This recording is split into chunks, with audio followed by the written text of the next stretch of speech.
Lama da jambe yang la gube cha za lo. Kanshi changju xie wang chung du du de bong jie sa dan ka la gun kya jin. Dor jie don don da ne ko lu me da ri dan kan ri chen we cha le be ba. Zu zhu le nam bra chu jie do de men do da jie. Changju to ji zen ba na. Chanbe tu ge le bra pam zi zo be sang ge. Ganye te la ge cha ca. Ke ge shen ge te le do. Sam dan jor wa pe zo be. Changju tam bra tu ge zi sa ya nam bra chu do ye. 见到此间来诸行，色当自觉光巴拉在，上殿写了他前边，帕罗切座开茶仓，诸根唐波当巴那，几代开巴唐杰嘎，对那么许多头巴给目的切巴他大家。太来开个灯巴呢，你们微信天的嘛，南巴更多没路呗，咋拉开拉大家去，开个送着新个着，老姐几点茶巴呢？长单开就古巴拉给罗拉耶拉玛瓦达拉兄。头把刚面这个当长松给把那种松，茶把头把太大根，去给胖子去拉的，去给长久去年呢，这位推子我擦了去，西北塞了毛着吧，姑说当位跑步当。一个故事没写巴拉开了拍巴拉查我些，给me大家接送我，滚波开了大家去，开外对的都我当，目的马路旁在当，年的罗马场面中，开始当把弄的。在这来错通往南开个原点推你来呗，抢着来多就把当，老两开朗大家去，开个三年江北洋，老马下了大地步，抢把轿子当不拉在，身边熟悉太重上。开个原点没节操，三个原点同外公。江南下月世界个北门人个不是过，去到我当去年去开个南北过年呗，西北前来等线多，珠宝开了大家上。太大了，这位老马下个的，不让马新北东岳来中吧。兄弟左边三个的把印，这位君看牛多淘宝了说，老马当广播节奏江边养来举杯茶草路。看见了这今年真的你的南大老师呗，去年等个期限时间你给涂个了那帮子，看到西北走着了马里面土么东了给是了呗，这座跟那普及大自然了出去养的松。住的了，接着年末年老那个家着桌子进，妈的没事动了牛过去年去在了这呢，对呢大军扫去他的孙元旦绿，假设土过，去着就当去年跟着到了没事江边。养老的现在开了是给。到了天幕明白了啥呢？看到定居雄落到巴音， Loje Bobe Nawa Zadu So. So greetings to everyone. I hope all of you have been doing well over these past 2 weeks. 大家好，大家吉祥如意，希望大家过去的这两周一切都好。So earlier I thought of to start on the 3rd chapter, which is about generating the awakening mind. But I thought there doesn't seem to be a rush, so maybe we will start that 2 weeks later. And today we will probably have a short class, shorter than usual. And during this today's class, I'll just give a short introduction to what the Bodhisattva path or practice is all about, the significance of it, why it is important, and try to get you all familiar with some of the main practices, some of the different Bodhisattva practices. And so I thought of therefore speaking about this today. 我们今天本来要打算继续讲摩尼密显明论的内容，也就是第3品的发心，但是想来还是2周之后再开始讲。今天打算简短的讲一下菩提道略说。今天可能会课程时间稍微短一些，我就大概讲一下菩提道的一些大概的一个概括，然后说一下菩提道的重要性，以及让大家熟悉一些菩提道的修法。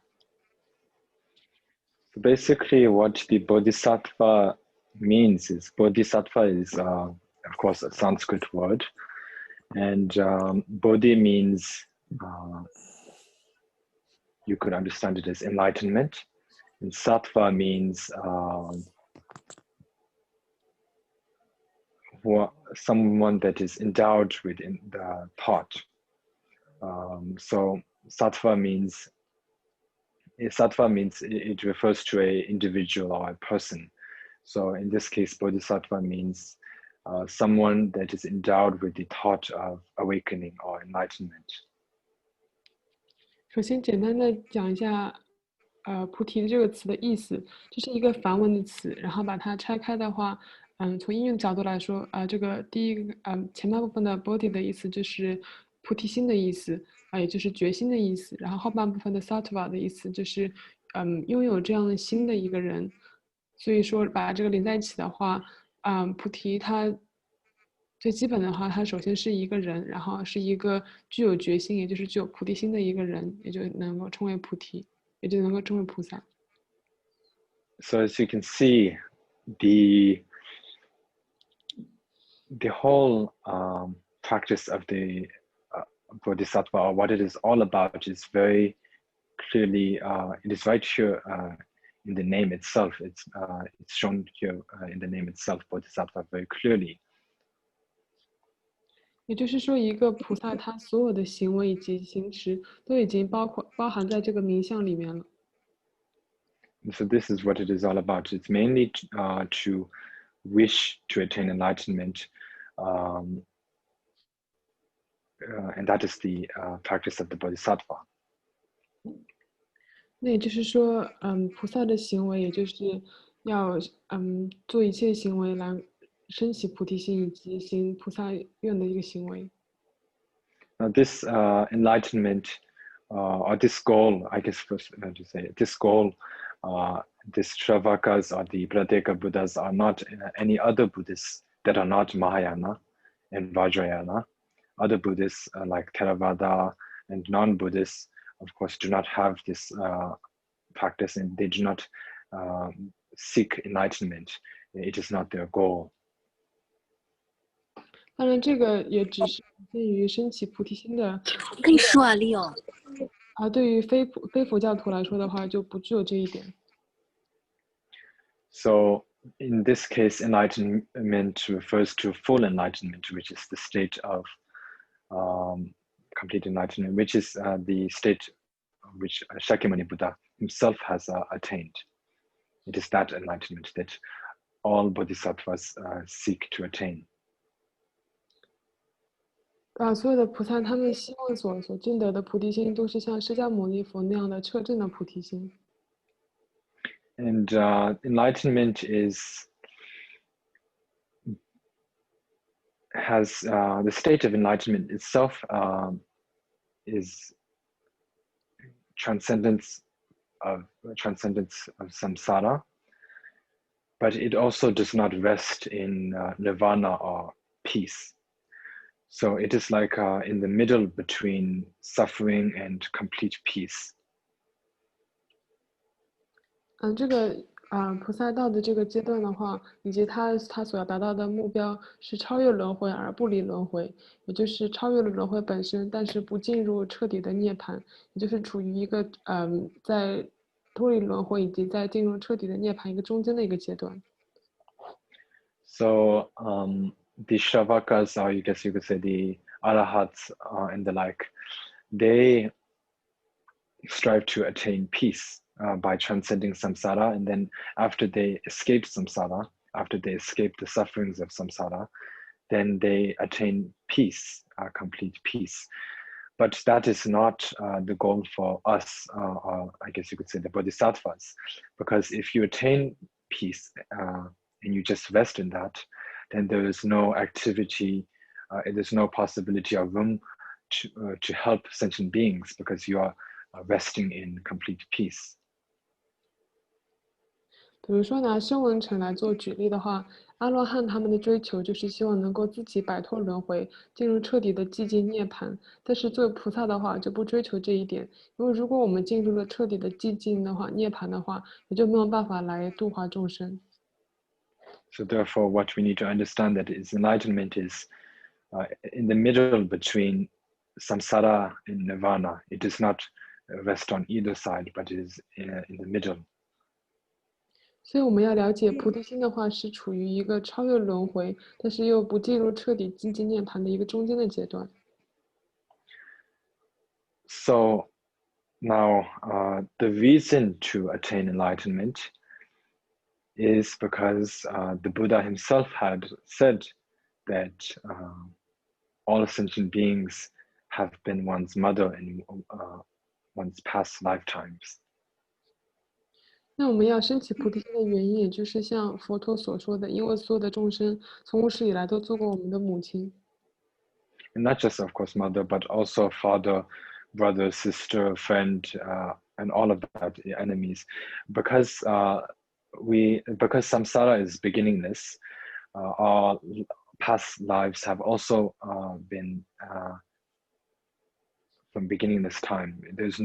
We cannot trace it to a beginning and say this was our first life. It's not possible to do that because of the fact that samsara itself, or time itself, has existed from beginningless time. 而且的话，不只是说所有的众生都做过我们的母亲我们也可以观想是父亲，或者做过我们的亲朋好友。因为轮回的时间是没有办法来计算的，轮回是无始以来就有了轮回，因为我们没有办法来计算轮回什么时候开始的，所以说所有的众生都做过我们的母亲或者父亲等等。But anyway, the main point is that because we have had so many mothers in past lives, and because, as I mentioned, because our past lives have been beginningless, we cannot count the numbers of past lives we've had, and because we've had numberless, uncountable past lives, we've also have numberless or uncountable mothers as well, because each time we are born from a mother. That is in most cases. There are different kinds of ways to be born. There's ways to be born in a miraculous way, like Guru Brahma Sambhava. Those are one of the best, but also very rare. Then there's also ways to be born from the womb, which is the most common. And then there's also ways to be born from the way to be born from an egg, which we see in, for example, animals. And then there's also one way to be born is to be born from heat. I guess you could say the body's heat. That is, for example, there are many living organisms or insects or small beings in and outside our body, and many of them are born from our heat, the heat produced from one's body. So that is also one type of birth. So there are 4 types of births. But anyway, in most cases, if it's the birth from an egg or the womb, then it has to be born from a mother. So therefore, we've had numberless or uncountable number of mothers from many lifetimes.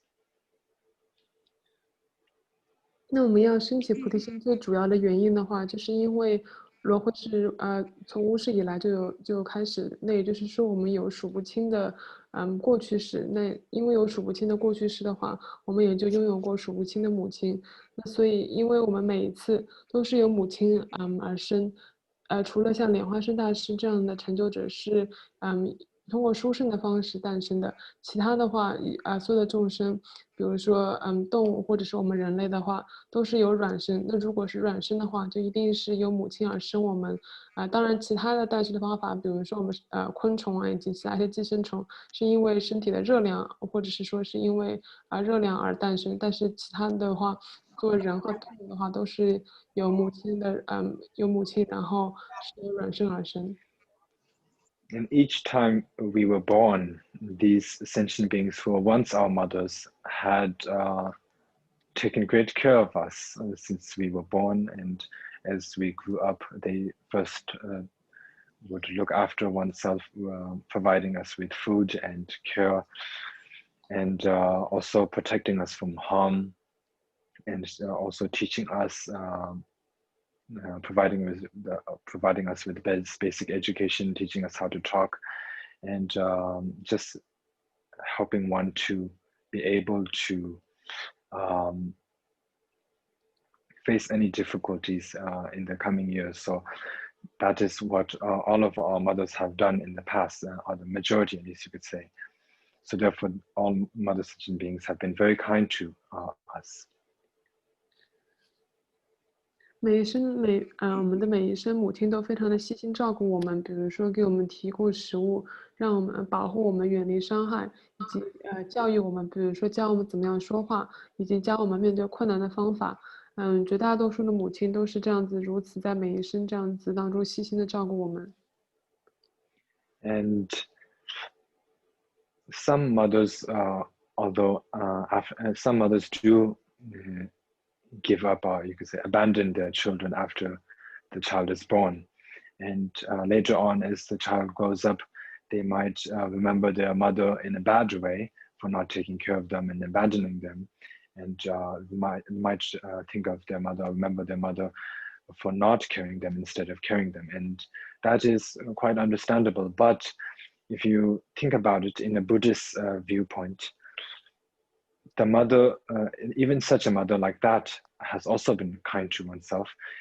And the way that mother has shown kindness to oneself is by carrying you in their womb and letting you be born instead of having an abortion. But like just the fact that they let you be born and waited until you were born, that itself is an act of kindness.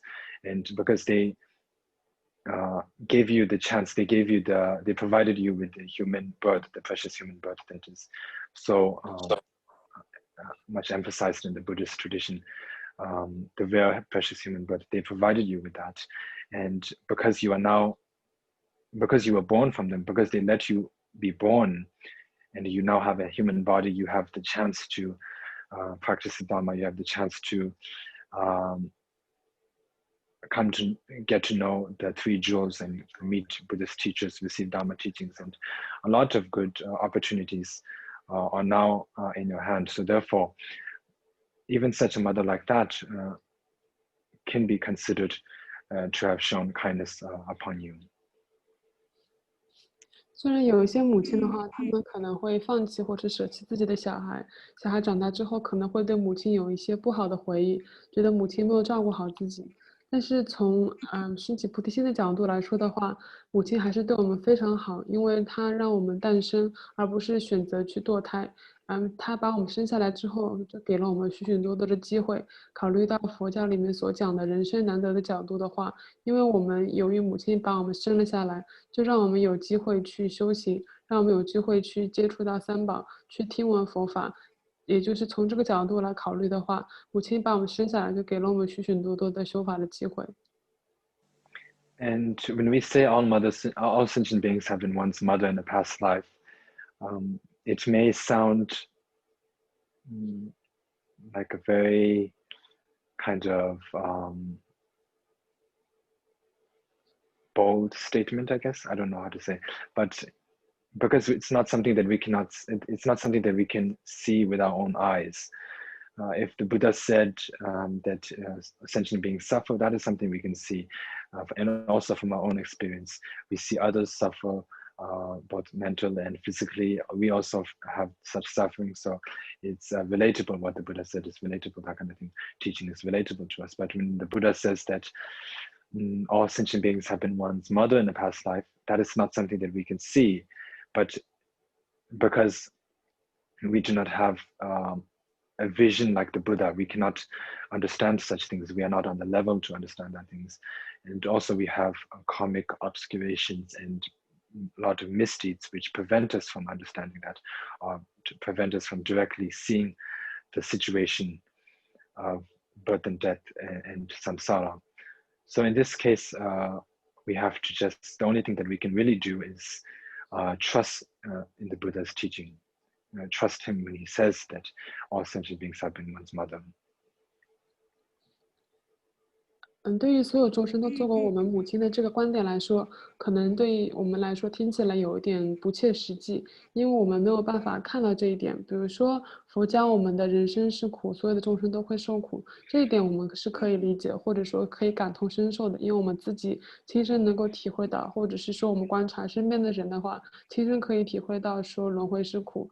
但是因为我们没有佛的慧眼，或者是说没有佛的见解，我们没有办法看到。所有众生都做过我们的母亲，也由于我们自己业障的缘故，没有办法像佛陀那样的去了解生死和轮回。但是我们要做的，就是要相信佛所说的，所有的众生都做过我们的母亲。And for example, Nagarjuna, the great Indian philosopher, said that if you pile up all of the bones of one's mothers, all of one's mothers that one has ever had, that one has had in all of one's lifetimes together, if one piles all of the bones of one's mothers, past mothers together, even this great earth would not be enough space. It will not fit in this great earth. It will need more ground because there's too much bones. That it will not fit on this great earth. So that is from such scriptures or from such sayings, we have to believe or trust in such sayings and trust that all sentient beings really have been one's mother in one's past lifetimes. 好像龙树菩萨所说的，这个世界的所有的角落都承载不了对不起，这个世界所有的角落以及这个世界所有的地方的面积加在一起，都承载不了无始以来我们所做过我们母亲的骨头。就比如说，想象一下我们无始以来做过我们母亲的那些人，他们把他们所有的骨头都加在一起的话。这个世界都没有地方能够来承载这些所有的骨头，所以从这个比喻来想的话，我们就可以了解到所有的众生都做过我们的母亲。And the reason why we do not understand this, we do not understand that all sentient beings have been one's mother. We've lived with them in one's past lifetimes. We've lived under their care, in fact, but why do we not remember it in this lifetime? The reason why is because every time we are reborn, right at the time when we enter when our consciousness enters the mother's womb, all memories, all past memories fade, and all memories are forgotten. And then it's the beginning of a new life, a new start. So therefore, all memories are forgotten at that moment. So therefore, we do not remember. 那为什么我们虽然过去世所有的众生都做过我们的母亲，以前我们肯定和他们相处过，有许许多多的回忆，那为什么我们现在都不记得这一点？就是因为我们作为人有胎障，我们一旦投生了之后，又再次诞生之前的话，我们就会有胎障，因为胎障的缘故，我们就会不记得我们过去时的回忆。And it's also due to one's own karma and also their karma, the sentient beings' karma, that in this life, some sentient beings appear as our friends, some appear as enemies and the like. And it may be due to not having repaid their kindness in one's past lives, that some appear as enemies in this life, are born as enemies to oneself because they wish for, they want something back from us, a repayment, I guess you would say. And then some we might have repaid quite well in the past, and they appear as one's friends and good relatives and the like. So it's based on different karma from the past, that in this life, some sentient beings appear as friends, some as enemies, some as neutral and like. 还有一点的话，就是由于我们自己本身以及众生的业障，导致有一些人在我们面前显现是朋友，有一些人在我们面前显现是敌人。如果说我们之前没有报答了之前众生对我们的好的话，那有可能那些人显现就会是敌人，要我们去还债。如果我们以前报答了那些人对我们的好的话，那些人现在这一世有可能就显现是我们的朋友。But whatever the case, whether they are one's friends, relatives, or enemies in this life, to studying the teachings of the Buddha, we come to understand that all have been one's mothers in one's past life and have been very kind to one's self in the past. And we come to also understand that since the nature of samsara is full of suffering, all of these sentient beings who have been one's mother and one's past lifetimes are also trapped in this samsara and experiencing suffering.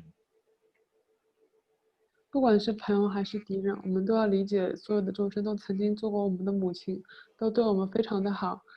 由于轮回是苦，现在这一些过去曾经做过我们母亲的众生，现在也都在轮回里面受苦。And due to this, we develop or generate the thought of loving kindness. First, this is the first important practice of being a bodhisattva. You need to generate the thought of loving kindness. Love for short, or loving kindness.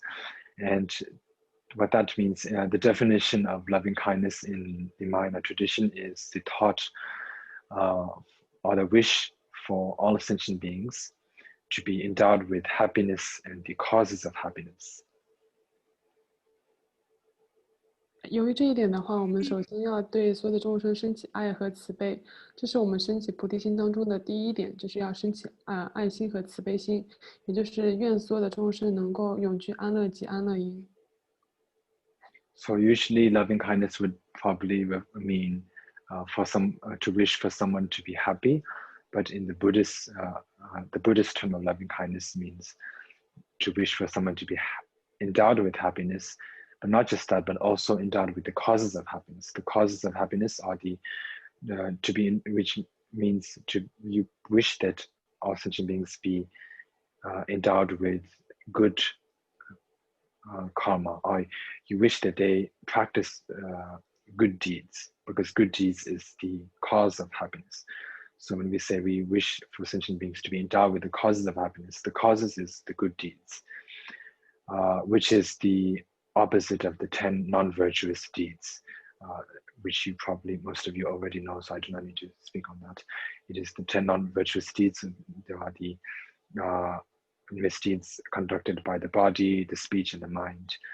So it is the opposite of the 10 non-virtuous deeds. So you wish that they practice the 10 virtuous deeds. 那我们愿众生永居安乐及安乐因的话，这个和世间希望众生开心的话不一样的一点，就是说我们不我们不仅仅是希望一切众生得到安乐，我们更加希望一切众生都具有安乐的因缘。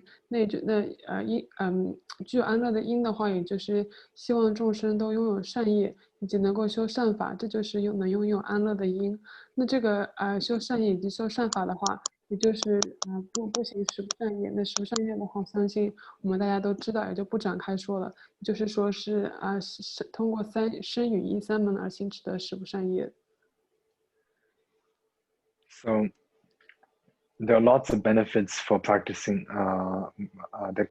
the result arise from practicing loving kindness, but I will not speak of that right now because it will come up later on when we speak of the fifth perfection, I believe, the six Bodhisattva practices, the six perfections. So that the fifth perfection is about the perfection of the meditative concentration. So during that, it will speak of in detail about loving kindness and compassion and the like. So anyways, just to speak of one benefit is that if there's loving kindness in your mind, if you are endowed with loving kindness, then all sentient beings will be very comfortable to hang around with you. They'll be very comfortable to be close to you.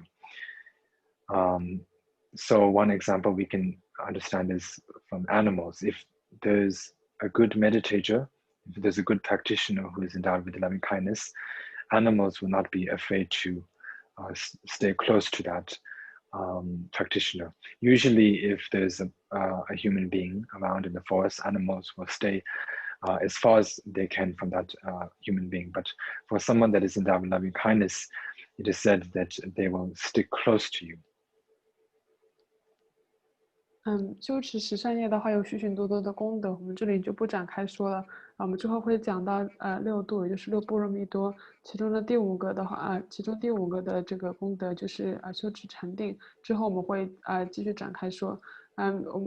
举一个例子来说的话，如果我们行持十善业的话，其中的一个功德，也就是说，所有的众生都会非常愿意和我们相处，会非常愿意与我们亲近。就会非常喜欢和我们在一起。就比如说，举一个例子的话，动物的话，比如说它接近了一个非常好的修行人的话，动物就会非常喜欢和这个人相处。比如说我们现在我们在森林里走的话，如果接触到动物的话，动物都会远远的离开我们。And even if you just practice loving kindness and not able to practice any other practices, it is said that if you practice loving kindness, then in your next life you will at least be born in the Brahma realm. Brahma is one of the worldly gods. It's a place in samsara, but very nice, I guess to say, very enjoyable. The Brahma realm. It's one of the heavens that also the Hindus speak about. But so yeah, there are many great benefits from practicing loving kindness. Also, from what we know of the Buddha's life story, it is said that right before the Buddha attained enlightenment, Mara and his host of demons came to attack the Buddha and tried to create disturbances for him to attain enlightenment. But at that time, Mara and his army threw lots of weapons at the Buddha, arrows, and tried to hit him with swords and the like, and tried to pour lava and basically try to disturb his meditation.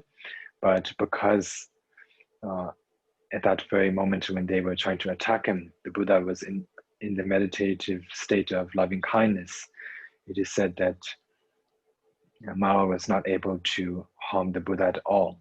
So from that we can also say that if you are endowed with loving kindness, harm will not befall you.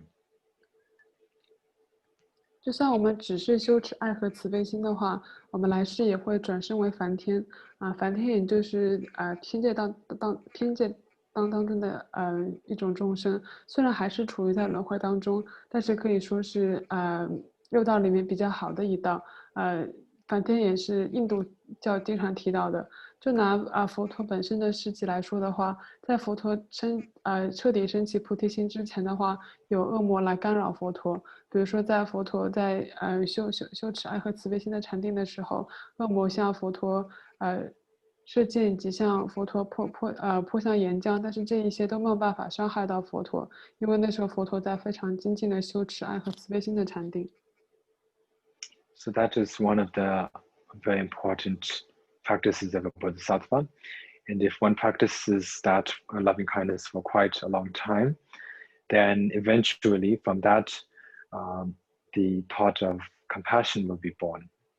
Loving kindness, the thought of loving kindness is the cause. The result is compassion. So when one's mind is well trained in loving kindness, then the thought of compassion will easily be born in one's mind.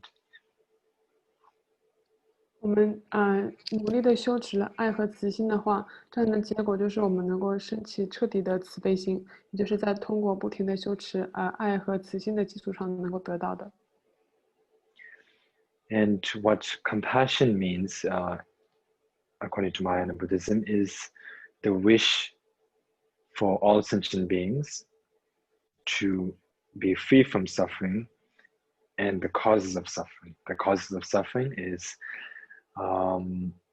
the non-virtuous deeds, such as the 10 non-virtuous deeds. One can understand it as that, to be that. So we wish that it's not just one or two sentient beings, one or two beings, or not just the beings in one's house or in one's town or in a continent or in this world, but all sentient beings, however many there may be. The wish for all sentient beings to be free from suffering and the causes of suffering. So that wish is called compassion. 慈悲心的从悲心的角度来解释的话，也就是我们愿望所有的痛苦所有的众生都远离痛苦以及痛苦的因。所有的众生的这个概念的话，不只是说一个两个众生，不只是说我们自己家庭范围的众生，或者是说我们镇上的众生，或者是我们这个国家的众生，而是指所有的众生。我们希望这些所有的众生都能够远离痛苦以及痛苦的因的这个痛苦的角度来说，也就是由于行持十不善业而导致的痛苦。So compassion is very important. It is also one of the main practices and emphasized practices in the Mahayana tradition. And it was said by Bodhisattva Avalokiteshvara himself. The Bodhisattva Avalokiteshvara and the Buddha had a discussion, and the Bodhisattva Avalokiteshvara told the Buddha that the Bodhisattvas do not need to practice in a lot of practices or in many different practices. If the Bodhisattvas practice are focused on just one practice, then naturally all the other practices will not arise or be born in their mind, in the Bodhisattva's mind. And when the Buddha asked them, what is that practice? Bodhisattva Avalokiteshvara said, it is great compassion. So what he means is that if we have compassion with us, then if we have compassion, then all other practices of the Bodhisattva, such as the generosity, the moral conduct, the patience, the diligence, the meditative concentration, the wisdom, and all of the Bodhisattva practices will naturally or easily come to oneself. 从修悲心的角度来说的话，观世音菩萨曾经和佛陀有一个讨论，观世音菩萨告诉佛陀，菩萨不需要修什么其他很多的修法，如果只修一法的话，其他的修法的功德自然而然就会诞生。佛陀就问观世音菩萨，那是修哪一个法？观世音菩萨就说，就是修悲心。如果修了悲心的话，专注修悲心的话，那所有其他的修法，比如说像布施、忍辱、精进以及禅定、智慧的话，这些其他的六度里面的功德自然就会产生。So Avalokiteshvara said that if one has compassion, it is like all of the practices of the Bodhisattvas are in the palm of one's hand. You do not need to go and grab it. It's already there. What that means is that if one has compassion, when you have compassion, when you have a strong wish for sentient beings to be free from suffering and the causes of suffering, then naturally you will, forced or pushed by that thought, you will try to find ways for that to become a reality. You'll try to find ways to make that happen, to make sentient beings be free from suffering. And you'll end up going on your quest. That will inspire you. That compassion will make you go on a quest in practicing the different practices of a bodhisattva and to attain enlightenment. So therefore, it is, the compassion is like, how would you say? You could say it is like, one example you could put is that you are on a chariot and the compassion is like the horse that is pulling the chariot. As long as there's the horse, then it will get you anywhere, wherever you need to go. You'll take the chariot along with you and you'll get to many places. And likewise, if you have the compassion, then you will move on and on from the different bodhisattva practices and from the different bodhisattva stages until you reach the destination, which is enlightenment. However, if you do not have compassion, which is like the horse, then you will not get anywhere. 观世音菩萨曾经说过，如果我们就修一个法，就是我们前面讲到的悲心的话，那所有其他修法的功德都已经在我们的手掌当中，也就是尽在我们的就是我们自然会升起那些修法的功德，我们不需要再去外在去修持，或者说去外在再获得什么其他的。那因为我们如果有强烈的悲心的话，那我们就会有一个动力，就是希望所有的众生都能够远离痛苦以及痛苦的因。那我们如果一旦有了悲心的话，又希望众生能够远离痛苦的话，那我们就会有非常的就是因为这一份的动力，我们就会非常希望能够做到这一点。那在希望做到这一点的这个基础上的话，就会激励我们去找很多的不同的方法，去比如说行菩萨道、生菩提心，就是为了能够让众生呢远离痛苦及痛苦的因。那有了悲心的话，举一个例子来说，就像我们一个作为骑马的人，在骑上马之后的话，这一匹马就能够带我们去一切地方，能够让我们在菩提道上自由的行持，能够证得不同的菩萨道的阶段，直到我们彻底的证悟，去彻底的升起菩提心。Compassion is so very important that even the Indian master Chandrakirti, when he wrote his work known as Entry into the Middle Way, at the very beginning for the verse of homage, instead of praising or paying homage to the Buddha or the Bodhisattva or anyone like that, he paid homage to compassion. And the way he paid homage to compassion was by saying that the reason why he paid homage to compassion is because compassion is the source of all goodness, or all that is holy. For example, the Shravakas, all the practitioners of the Hinayana, such as the Arahats or the Prateka Buddhas, they are born from the Buddha. They are the Buddha's children. They are born from the Buddha. The way they are born from the Buddha is they are born from the Buddha's teachings. The Buddha taught them the Dharma. They attained their states by practicing the Dharma. So therefore, they were born from the Buddha's speech. 修悲心真的非常的重要。比如说，举个例子来说，像在月称论师的入中论当中的话，首先的第一句的顶礼句不是顶礼其他的菩萨，而就是顶礼大悲心，因为大悲心是一切利乐的源泉。比如说拿小乘声闻乘来说的话，声闻乘是由佛而生，也就是由佛的教法以及是由佛的语的功德而生。So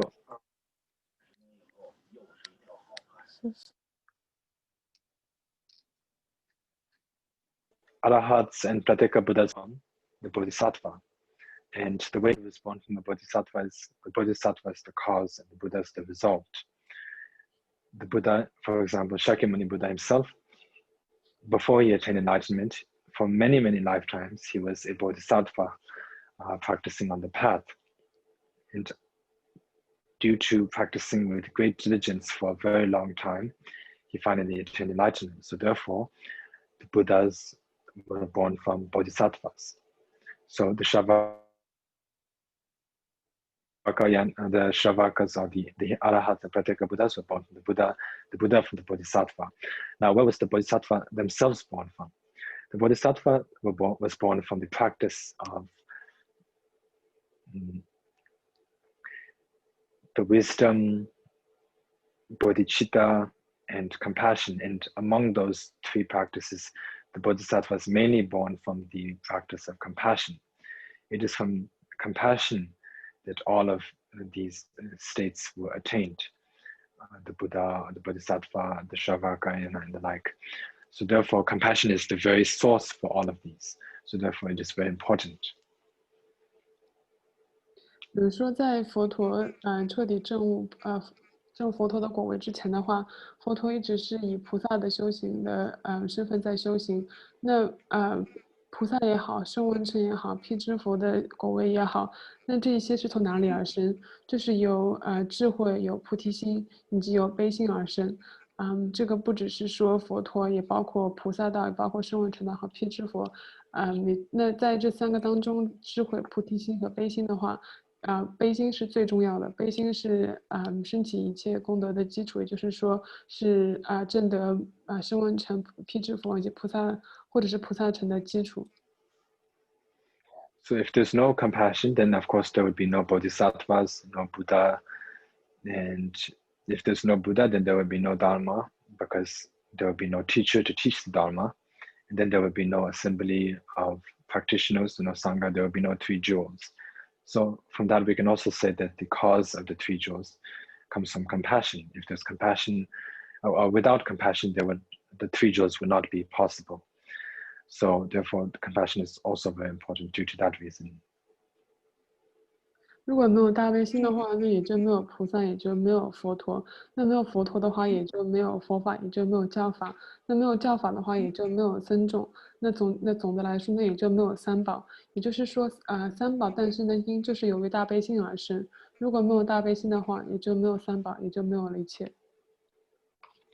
So, when one practices compassion for a good amount of time, and when it gets quite good, then one receives the Bodhisattva vows from a teacher, a qualified teacher, and one makes the promise to attain enlightenment for the sake of all sentient beings. And as I mentioned earlier in a previous class, the purpose of attaining enlightenment is not really to attain enlightenment, but it is mainly to help sentient beings. And when the Bodhisattva searches or looks to all of the possibilities or the best ways to help sentient beings, they find that it is to attain enlightenment. That is the best way they can possibly help sentient beings. Because if they attain enlightenment, then that means they become a Buddha. And if they become a Buddha, then they can teach the Dharma to others correctly and reach out to any sentient being. And if they're able to do that, then whoever they teach the Dharma to, if that recipient practices the Dharma, not just listens to the Dharma, but also practices it, then they can attain enlightenment and be free from suffering. And the whole mission of the Bodhisattva is to free sentient beings from suffering. So therefore, by attaining enlightenment, that mission can be fulfilled. So therefore, that is why Bodhisattvas seek to attain enlightenment. 那我们修了大悲心，修了一段时间之后的话，我们就可以受菩萨戒。受菩萨戒，也就是发愿为了度化一切众生而证悟成，或者是证悟而升起菩提心。那我们证悟不是为了证悟，而是为了要救度众生。那菩萨在观察了之后，发现最好的救度众生以及帮助众生的方法，就是升起菩提心。在升起菩提心之后，就成为了菩萨，能够在一切众生面前正确的教授佛法。那在教授了佛法之后，听闻佛法的那些众生的话，如果他们自己也有修持的话，他们也可以证悟菩萨道，他们也可以升起菩提心。这样子的话，他们也能够就远离轮回的一切痛苦。那基于菩萨的目标或者是菩萨的宗旨，就是希望一切众生远离痛苦的话，那升起先修大悲心，然后升起真实无畏的菩提心，才是最好的方法。Then in this kind of time, that we also need to bring back the past lessons that we've gone through, such as the Buddha nature, the like, because many of you might start thinking that, oh, this is of course a great work, a great aim, a great goal, but am I capable of it? How could someone ordinary as me be capable of attaining it? Maybe I could rejoice if others practice, but maybe it's not really the thing for me to do, and maybe I'm not up for the challenge, I guess you would say. But and we might think of that in such a way. So then we need to remember what we talked about earlier. The Buddha nature is that we all have the potential to attain enlightenment. Every sentient being has the potential, and if we put the right effort, then nothing is impossible. Enlightenment itself is possible to attain as long as we put the effort and are endowed with good faith and compassion in sentient beings. Then even if enlightenment may seem like a goal that is very far away, far to reach, it is still possible to attain eventually, if not this life. 从我们现阶段的这个阶段来说的话，可能看起来好像比较难做到，但是我们要意念我们过去的经验，或者是说要意念我们也就是说要意念我们众生都具有如来佛性如来藏这一点。有些人可能会想，比如说升起菩提心以及证悟菩萨道是非常伟大的目标，我们真的能做到吗？我们可以随喜，但是好像自己做不到。这个就是我们刚才讲的，要记得，我们所有的众生都具有佛性如来藏，我们都具有这个种性，或者说这个潜能来升起菩提心证菩萨道。只要我们努力的话，一切就皆有可能。只要我们认真的去修行，又具有信心的话，就算是遥不可及的目标，也总能够达到。就算不是这一世的话，来世也能够达到这个目标。We have to encourage ourselves often. Once we become bodhisattvas, or once we are in the Mahayana path, it's very easy to be discouraged. One can easily be discouraged due to many factors, but whatever it is, whenever we become discouraged, it's important to encourage ourselves again and again. And one way we can also encourage ourselves is by thinking that and understanding that we are very fortunate to have met or come in contact with the Mahayana Dharma, as it is a direct path to full enlightenment. 我们在想要升起菩提心的这个过程当中，或者说这个阶段的话，会比较容易退失。那也就是说，我们要经常要鼓励自己，因为我们很容易有可能就会退转，或者是说想要放弃这个目标。那我们就要一直要鼓励，要激励自己。其中一个鼓励和激励我们自己的方法的话，就是我们要真的了解到，我们现在遇到大乘佛教真的是非常不容易，因为大乘佛教是直接可以证悟菩提的一个方法。What I mean by that is because not all Buddhist paths are a direct path to enlightenment. What we do need to understand is that all Buddhist teachings that the Buddha taught is a path to enlightenment, but not all direct. The Mahayana and Vajrayana are direct paths to enlightenment, but the Hinayana or Theravada practices are not direct paths to enlightenment. The reason why is because the Buddha teaches the Hinayana Dharma to the Shravaka practitioners. They practice it and they attain their enlightenment, which is Arahathood or Pratyeka Buddhahood. Once they attain Arahathood, they fall in a deep cessation, or sort of like what we can understand is like a deep sleep. They fall in a deep sleep for many, many aeons, probably uncountable aeons, very, very long. And they fall in that sleep for a very long time. It's like a break. So let's put it like this way. The Mahayana Dharma is like a flight with no transits. And the Hinayana Dharma is like a flight that you need to transit. You need to, stop at one country airport and then rest for a few hours and then get in another plane and then move on with your journey. Except that the only difference is that for Hinayana practitioners, it's not a few hours, it's many, many aeons. The rest is many, many aeons.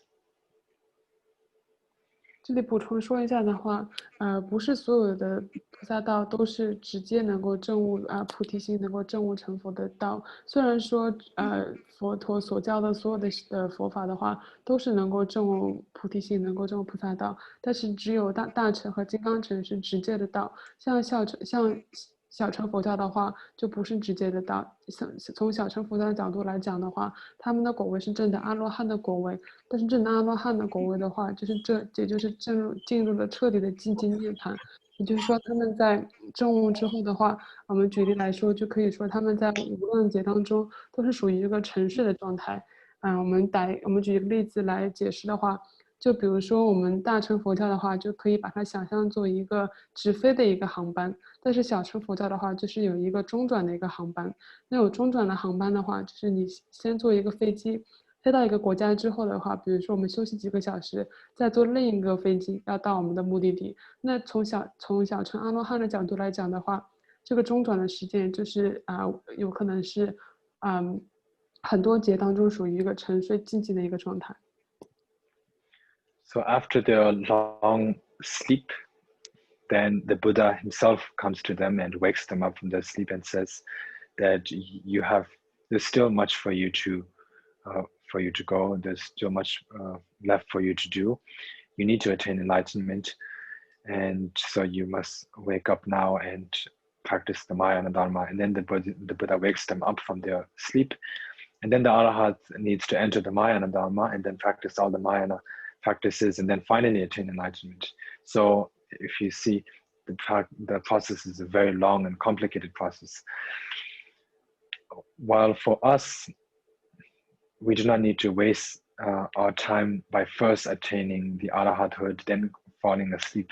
It's not really falling asleep, but it is like that, where there's no movement and no kind of activity. That is the state of them with their rest after attaining the Arahathood. So we do not need to go through any of that. We are presented with the direct path. If we practice it directly, we can attain enlightenment easily. So therefore, it is a much swifter path to attain enlightenment. 从阿罗汉的角度来讲的话，他们在进入寂静涅槃之后的话，在很长一段时间的沉睡当中之后，是佛陀去亲自唤醒他们，让他们继续从寂静涅槃当中出来，继续修成大乘佛法，然后才证悟。那这是一个非常长以及非常一个繁复的一个过程。那我们作为修大乘佛教的话来说，我们就不用浪费这么多的时间去走这么一个繁复的过程。虽然这个阿罗汉的果位之后的这个寂静涅槃也不是一个彻底一个睡着的一个状态，而只是一个进入一个寂静涅槃的状态。但是我们修大乘佛教的话，就不需要走这样一个繁复的过程，我们就可以通过这个大乘佛教能够直接以及快速的能够证悟。It will be mentioned later on in another chapter to clarify the sage's intent that the Hinayana practices, an example is put of the difference or the speed of attaining enlightenment, full enlightenment for both Hinayanas and Mahayanas. And it says that for the Hinayana practitioners, the way they attain full enlightenment is eventually they will attain enlightenment, but because it is so slow, it is like feeding yourself. For example, there's some food on the tip of the spoon, and instead of putting the spoon directly in your mouth like this, you put your whole arm around your neck, and then you feed yourself like this. So that is like the Hinayana practice. It's unnecessary to go to all of that. While the Mahayana practice is just directly putting the food in one's mouth, while the Hinayana is like putting your arm around your neck, and from the other side you feed it. It's a lot, just very complicated and unnecessary. It takes a very long time to attain enlightenment. 在摩尼密显明论的后记里会说到，小乘佛教证悟或者进入彻底的证悟身体菩提心的这个速度是非常的慢的。虽然小乘佛教最后能够彻底的证悟，但是他们的速度是非常的慢。比如说，举一个例子来说，我们要吃一个食物的话，比如说我们勺子里有食，我们要吃这个食物的话，从大乘佛教的话，他们就是直接就把这个勺子放入嘴中就可以享用到这个食物。但是小乘佛教的话，就好像刚才法王子做那个动作，就是把手臂绕到脖子后面，然后再转到前面，再把这个食物吃到嘴里，这是一个非常长以及非常不需要一个反复的一个过程。像大乘佛教的话，就直接可以把这个勺子放到嘴中就可以享用到这个食物，而小乘佛教的话，就要把手臂先绕到脖子后面，再把手臂转到我们的面前，然后再吃这一勺的食物。So what I really wanted to say is that the Buddha taught the Dharma to so many sentient beings during his own time. Many attained Arahathood. If you look at the Buddha's biography, there's more mention of his disciples attaining Arahathood than becoming a Bodhisattva and the like. His main two disciples that are most well known, Shariputra and Moggallana, were themselves Arahats, not known to be Bodhisattvas. And most of his disciples were Arahats. So the main reason why the Buddha taught the Hinayana Dharma to them is because in one of his past lives, he had made a promise that he would he would liberate all sentient beings from suffering. And when he later became Shakyamuni Buddha, many of his disciples had the karma to attain arahathood, but not the karma to attain enlightenment then. They do, of course, everyone has the potential to attain enlightenment, but they do not have the potential, they do not have the karma to attain in that very time to attain full enlightenment. So therefore, the Buddha, to give them sort of a rest from suffering, like a transit, he taught the Hinayana Dharma so they could just have a rest meanwhile, so they could attain arahathood and have a good rest from suffering. But they are all meant to attain enlightenment, full enlightenment later on. 在佛陀讲法的时间以及佛陀身边的很多十大弟子都是证得阿罗汉的果位，比如说像摩诃迦叶以及目犍连都是证得阿罗汉的果位。从一个角度来讲的话，当时佛讲法的时候，许多的众生他们的业报只有让他们证得阿罗汉的果位，而是没有能够没有业报能够彻证佛陀以及彻底升起菩提心的这个业力。所以说当时佛陀就是先讲了小乘佛法，就让这些众生的话就是暂时远离轮回的痛苦，让他们证得阿罗汉的果位之后，等到善根成熟之后，再修持大乘佛法，然后来彻底的证悟。So we could say that compared to the Buddha's own disciples, the Arahats, we can actually attain full enlightenment faster than they can. Because right now, many of the Buddha's Arahat disciples are in that sleep. And if we practice the Mahayana meanwhile, we would attain enlightenment before the Buddha's own disciples. So therefore, if you think about that, we are we can feel very fortunate to have come across the Mahayana Dharma. And we need to not just feel fortunate, but on top of feeling fortunate, we also need to take all of the chances that we have right now, which is the human birth that we have attained. We need to put it to good use, because there's no certainty if we will attain it in our next life. We could be reborn as in one of the lower realms. If we are reborn in one of the lower realms, then there's no chance to practice the Dharma, because we would be engulfed in too much suffering. If we are reborn in one of the higher realms, other than the human realm, we might be distracted by too much happiness and like. So therefore, right now is the perfect opportunity to practice. We have all of the necessary things we need, the essential things, the body, the precious human birth endowed with the freedoms and advantages, which most of you all probably know. And so we have that. Not just that, some people are endowed with that, but they do not come across the Dharma. They do not meet the Dharma teachers or receive Dharma teachings. They do not even hear of the name of the Three Jewels. But that's not the case for us. We have come across the teachings. We have heard the name of the Three Jewels. We've met good teachers. We have the Dharma with us. So therefore, now is the best time to practice. And so therefore, one needs to encourage oneself by thinking of that. 和佛陀的弟子相比较的话，我们证悟的速度会更加的快，因为比如说像佛陀当时里面很多的弟子的话，他们现在还是处于在精进涅槃以及沉睡的这个过程当中。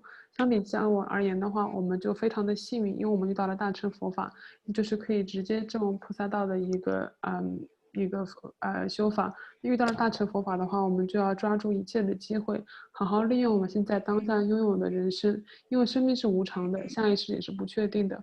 我们不知道下一世我们会不会转生到恶趣道，如果转生到恶趣道的话，就由于受太多的苦，就没有办法思维修行，以及没有办法能够像我们现在这样的去修行。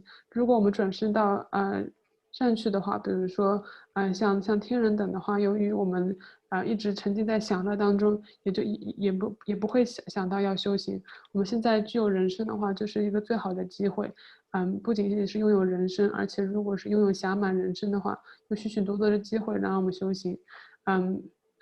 我们相比较于其他人的话，有些人虽然拥有人生，但是没有听闻到佛法，从来没有听过三宝的名字，也不知道怎么样去修法。所以相比较而言的话，我们现在又具有人生，又具有暇满的修行的机会的话，就一定要抓住现在当下的机会。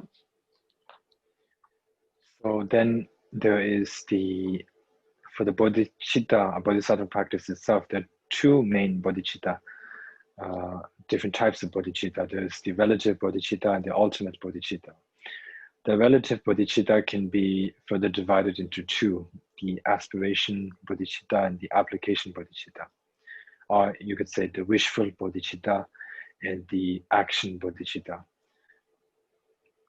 从菩提心的角度来说的话，又分两种，一个是世俗菩提心，一个是圣业菩提心。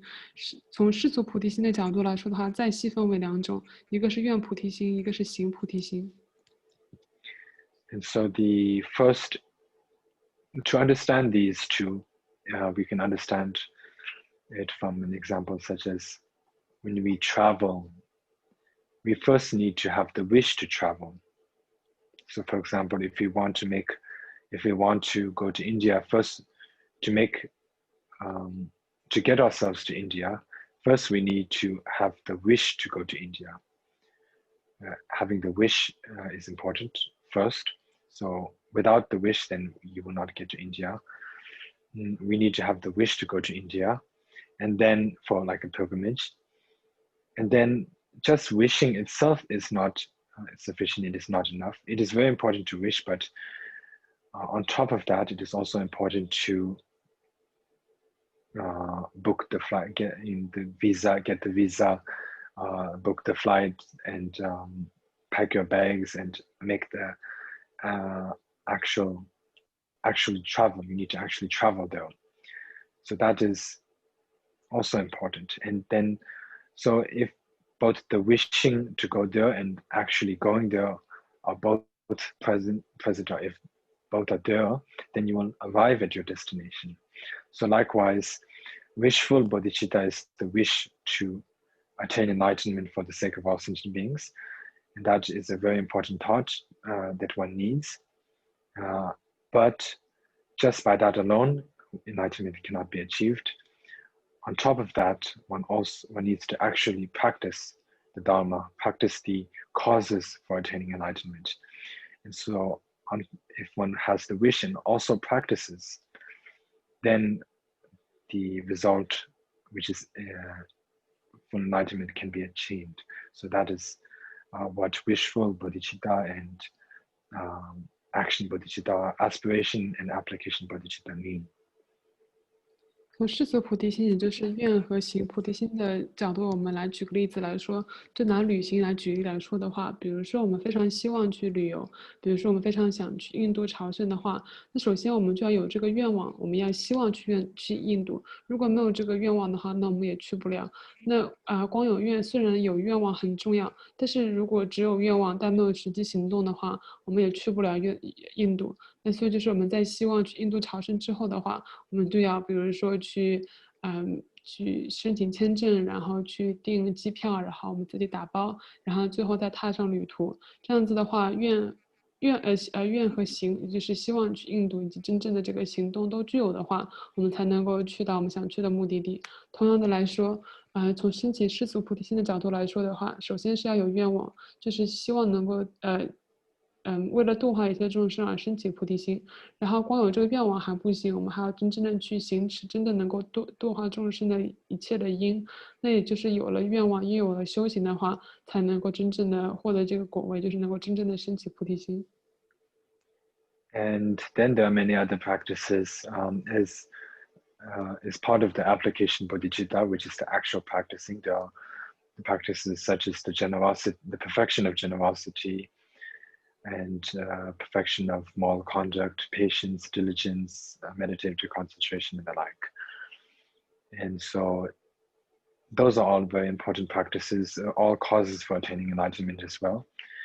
Those are all necessary to attain enlightenment. If one lacks any of them, enlightenment cannot be attained. 从行菩提心的角度来说的话，还有其他的修法，比如说六度里面的布施、持戒、忍辱、禅定、精进智慧等，都是能够让我们证得菩提心的因素，也都是必要的修行。And those will all be mentioned in great detail later on. And so for the ultimate bodhicitta is basically the meditation on emptiness, and that will be mentioned also later on. So that is what the bodhicitta is all about. There's relative bodhicitta and ultimate bodhicitta. 这些六度的话，我们之后的集品当中会仔细的细说。那彻底证悟的，或者是说彻底升起菩提心的话，也就是说能够彻底的证悟空性。这也就是从圣意菩提心的角度来说，这一点我们之后也会细说。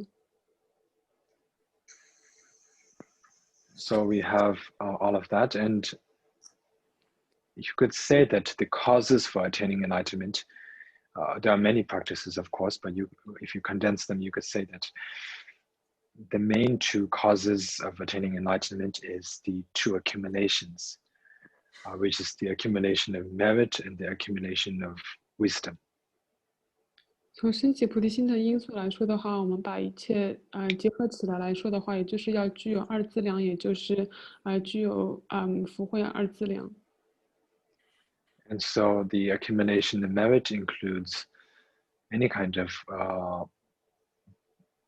actions such as the prostrations, we can understand it as the prostrations, mandala offerings, any kind of offerings. And then the generosity, which is the giving, and the moral conduct, patience, diligence, all of that type are like the accumulation of merit. And if one practices the accumulation of merit, the result is the attainment of the form body of the Buddha. As I mentioned earlier, there are three bodies of the Buddha. Dharmakaya, Sambhogakaya, Nimanakaya. If you condense it, you could say there are two bodies, the formless body, or you could say the Dharma body and the form body. Form itself has two bodies, Sambhogakaya and Nimanakaya, both are form. So by practicing the accumulation of merit and perfecting that, the result will be the attainment of the form body of the Buddha. 从福资粮的角度来说的话，也就是我们比如说身去顶礼以及修曼扎、修布施、精进等等的话，这样子的结果，我们就是能够证得佛的色身。我们之前也讲过，佛有三身：法身、色身以及报身。其实总结来讲的话，也只有二身，也就是法身和色身。其中色身的话，也就是包括了化身以及报身。And then by doing practices of meditation and the like, and also the developing wisdom and actually studying the Dharma and the like, are the accumulation of wisdom. So if one does that, eventually one will attain the Dharmakaya body of the Buddha. 我们通过修行以及通过修禅定的这个基础的话，也就能够让我们具有慧资粮，也就是能够让我们证得佛的法身。And the whole practice of the Bodhisattva is the union of compassion and wisdom. Just as for a bird to fly into the sky, up high into the sky, a bird needs two wings. One wing alone will not work. The bird may fly up a bit, but will fall down. If the bird has two wings, then the bird can go up as high as it wishes to and float in the sky. Likewise, for a Bodhisattva to attain enlightenment, just compassion itself will not work, and also wisdom alone will not work. But the Bodhisattva needs to have both together, just like two wings of a bird. 从大乘佛教的修行人的角度来说的话，就是最重要的就是要具有智悲双运。智悲双运的话，我们拿一个小鸟飞行来作为比喻的话，那智悲就是像这只小鸟的双翼一样，有了智悲双翼的话，我们才能够在天空中翱翔。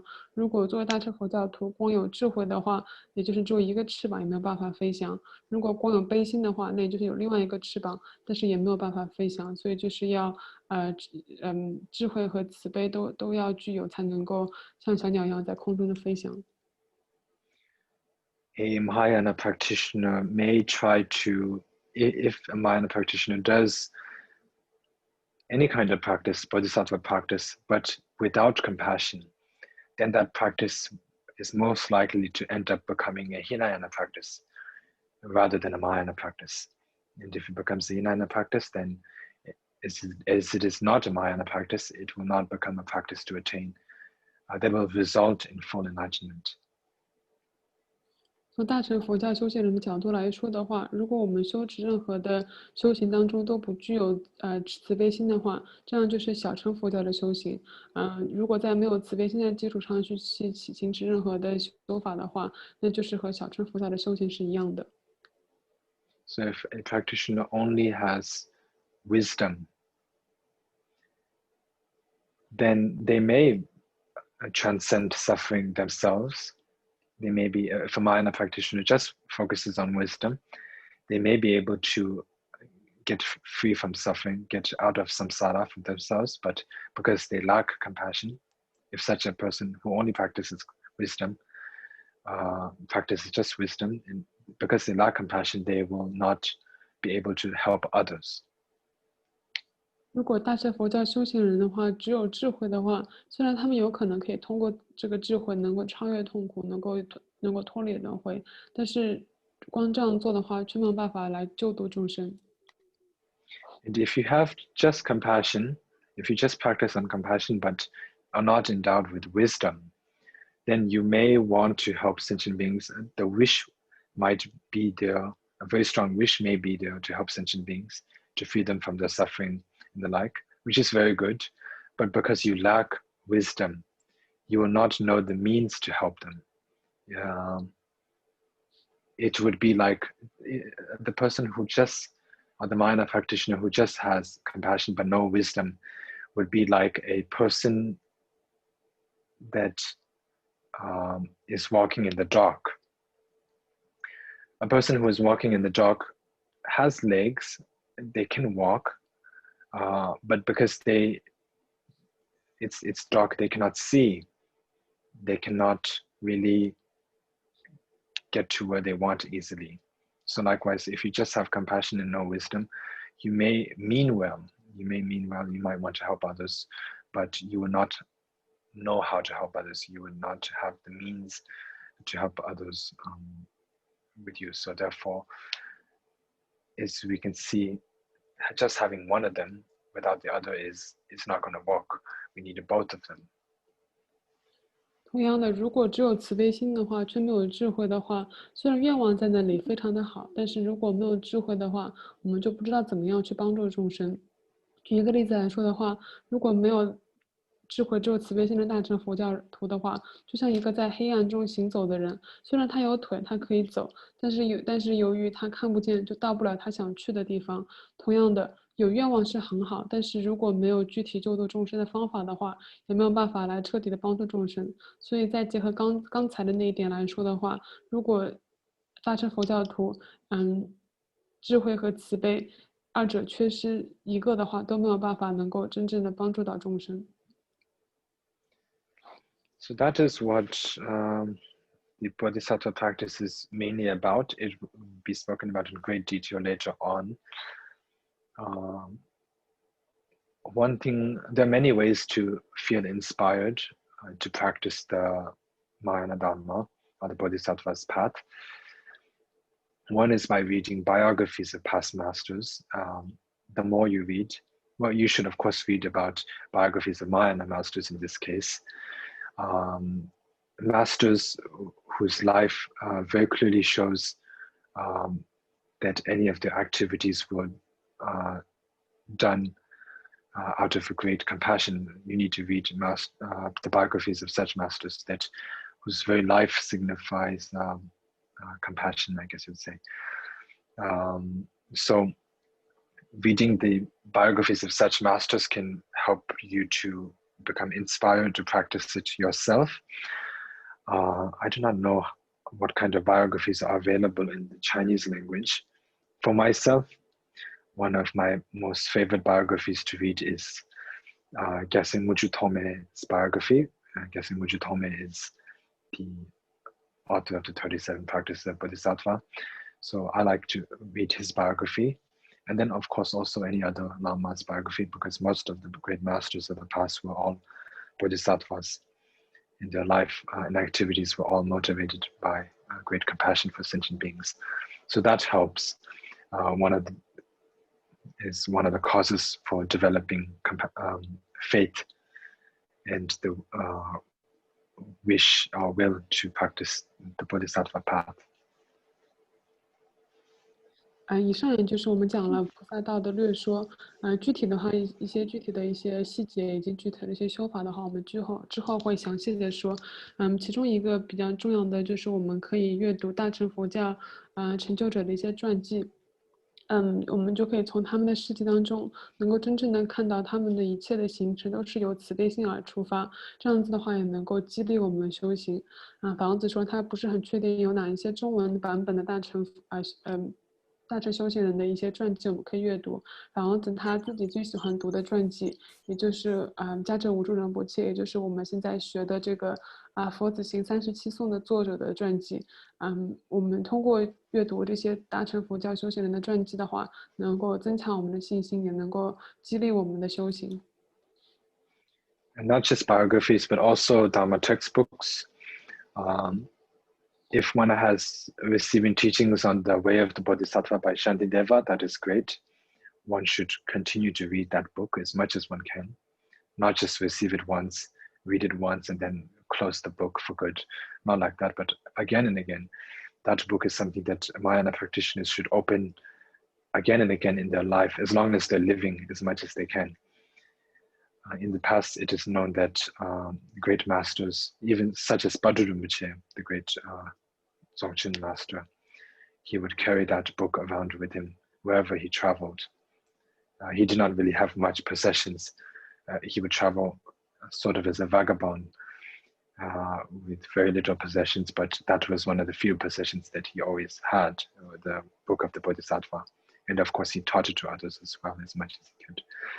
So that if one has receiving teachings on that, one can read that. Even if one has not receiving teachings, it would be good to also take a look at it. Many of the words are not too difficult to understand, except for the chapter on the wisdom. Everything else is quite easy to understand.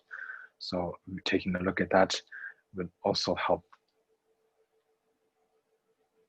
我们不仅仅是要读传记，我们也要读入行论。入行论就是寂天菩萨讲的论点，是非常非常重要的一本论点。这个论点是我们作为大乘佛教徒要一直反复阅读以及反复思维修行的修持的一部论点。也就是说，我们只要活着的话，这一部论点就一定要一直的去反复的阅读。比如说华歆仁波切，他虽然拥有的东西不多，但是他去到哪里都会一直携带这一本入行论，他自己也有传授过入行论。那也就是说，我们就算之前没有听完过入行论的课程，自己没有全部的听完过一遍的话，也要自己去阅读。里面这些内容的话，都比较能够直接理解，除了可能智慧品当中不太能够直接理解。Then of course, if you have any Dharma teachers or any good Dharma friends whom you see to be following the Bodhisattva path quite well themselves, and whatever action they are performing to be motivated, I guess we'd say, by a great compassion, thought of compassion, then you should think of them as much as possible. Try to put them as kind of like your role model. As Dharma practitioners, we always need a role model. Sometimes, of course, the Bodhisattvas, Avalokiteshvara, Manjushri, and the like, should be our role models, but also it's good to have role models who we can actually see directly in our life, like human role models, I mean, like monks or Dharma teachers, our own personal Dharma teachers and the like. So we should have them good. If they seem to be practicing it well, we should accept them as a role model, and also try to be with them as much as one can. If that is possible, try to stick with them, because the more you stick with the teacher, the more it is more likely that you will attain their qualities as well. So therefore, that is also one of the methods that can help in inspiring oneself to practice the Bodhisattva path and to maintain the Bodhisattva practices. 如果我们身边有善知识或者是有道友，他们有菩提心而驱使他们的做这些行为，如果我们看起来是非常好的话，那我们也要经常的去回想起他们以前做过的事情，以及想他们平时怎么样行持，把他们做我们的偶像或者是做我们的导师。比如说我们当然作为大乘佛教徒的话，会把观世音菩萨或者是把文殊菩萨作为我们的导师，但是如果我们生活当中有直接能够接触到、直接能够看到的圣知识或者是道友作为我们导师的话，那我们和他们相处，我们和他们多接触的话，也会具有他们的功德，也会被他们的行为所感召，以及去和他们一样有大悲心出发去行持一切的行为。So again, one thing that I would like to remind you is that what's most important is the effort. The effort is most important. As long as one can make the effort, then there's nothing that is not possible to attain. The Buddha himself would not, and the Buddha himself never taught any Dharma, a path that is not possible to attain. Every single path that he taught or introduced to sentient beings, he taught it because it is within the reach, within the grasp or reach of sentient beings. If we make the effort. If we do not make the effort, of course, nothing is possible. If we do not make the effort, forget about the enlightenment or any kind of Dharma practice. If we do not make any effort, even the small needs of this life will not be accomplished. But if we make the effort, there's nothing that cannot be accomplished. And of course, Dharma practice may seem difficult. It is difficult in many ways, but as Shantideva said, there's nothing that remains difficult once one has gotten used to it. One basically needs to get used to the practice. One needs to practice again and again until one gets so used to it that you do not need to make any more effort in generating the thought, and the thought just, whether it be loving kindness, compassion, and the like, it naturally just pops up in your mind. When we get to that point, then that's very good. So what I mean is, what I'm trying to say is that we need to make the effort and always encourage ourselves whenever we feel discouraged. 这里法王子说，他要提醒大家一点的话，最重要的就是我们要真的去投入，真的要花精力去做这一切。佛自己也说过，佛没有，以及佛不会讲我们凡夫证不到的道，也就是说，佛所有讲的所有的修法，以及所有能证得的果位，都是可以证得的。但是如果我们不花精力，我们自己不投入的话，不要说证悟，就算是平时很小的一些修行的话，我们也没有办法做到。有可能佛法从某个角度来说看起来很难去行持，很难去真的做到。确实有一些确实是自己很难做到，但是基天菩萨曾经也说过，我们要把直到佛法能够彻底的融为我们的一种习惯之前的话，一切都是很难行持。但是如果我们真的花精力去投入的话，直到这一些我们想要修行的一些行持能够不用去特意的去行持，就是说它已经融为我们的一部分的话，成为我们这样的一种习惯的话，这样子以后我们的修行就不会再变得那么的困难。I myself am not any good Dharma practitioner, but from my own experience, I can say that the mind it works very funny because if you think that something is, it doesn't need to be Dharma practice, it can be anything, whatever, any kind of project or any kind of work, whether you're studying, for example, I will just, put it on studying a subject.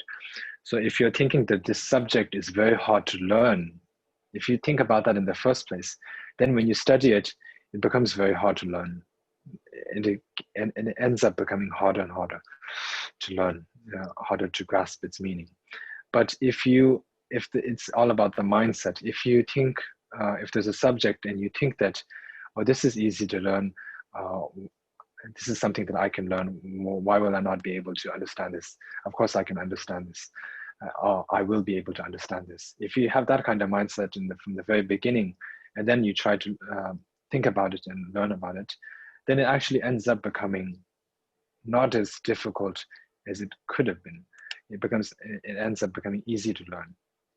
It seems to be all about the mindset. So I think this applies to any kind of thing, whether it be any kind of project, whether it be Dharma or non-Dharma. And if it's Dharma, if we think that this Dharma practice is difficult in the first place and I cannot do it, then you will not be able to do it. If you think it's possible, I can do it, why can I not do it? Nothing can stop me from doing this, something like that. Then you will be able to practice that subject. 法王子说，虽然他自己的修行也不好，但是法王子认为我们的观念是一个非常有意思的东西。比如说，如果我们去学一个东西之前的话，我们就觉得这个东西很难，我肯定做不到，我肯定做不好这一点。那我们越是这样想的话，我们真正去学或真正去做的话，就发现真的是越来越难学，真的自己很难做到。但是观念或者是我们思考问题的这个角度是一切问题的关键。如果我们一上来最一开始的话就觉得我一定可以做到，这有什么难的？我只要去好好的去学的话，一定可以学会。这样子的话，我们真正去学习的时候，有可能这个东西确实是很难学，但是如果我们有那样子的观念出发的话，可能它看起来也并没有那么难学。这个不仅仅是说我们修行当中、世俗当中做事也是如此。如果一开始就觉得很难，就真的会觉得，就真的会觉得做不到，而且的话自己也会觉得非常的气馁。So that is kind of like the introduction to the Bodhisattva path. More details will follow in the chapters, in the coming chapters. So now I think we will start the prayer to Gyatso Mochu Tome and then continue where we left off last time. 以上就是菩提道的略说。接下来我们就讲佛子行37颂先从念诵家政务助长波切的顶礼文开始。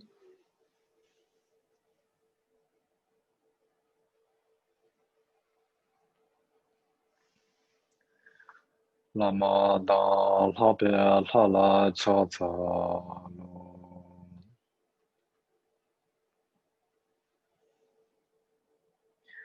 Gyatso chudre yonsu supa le ze tenpo kuyi Reborn.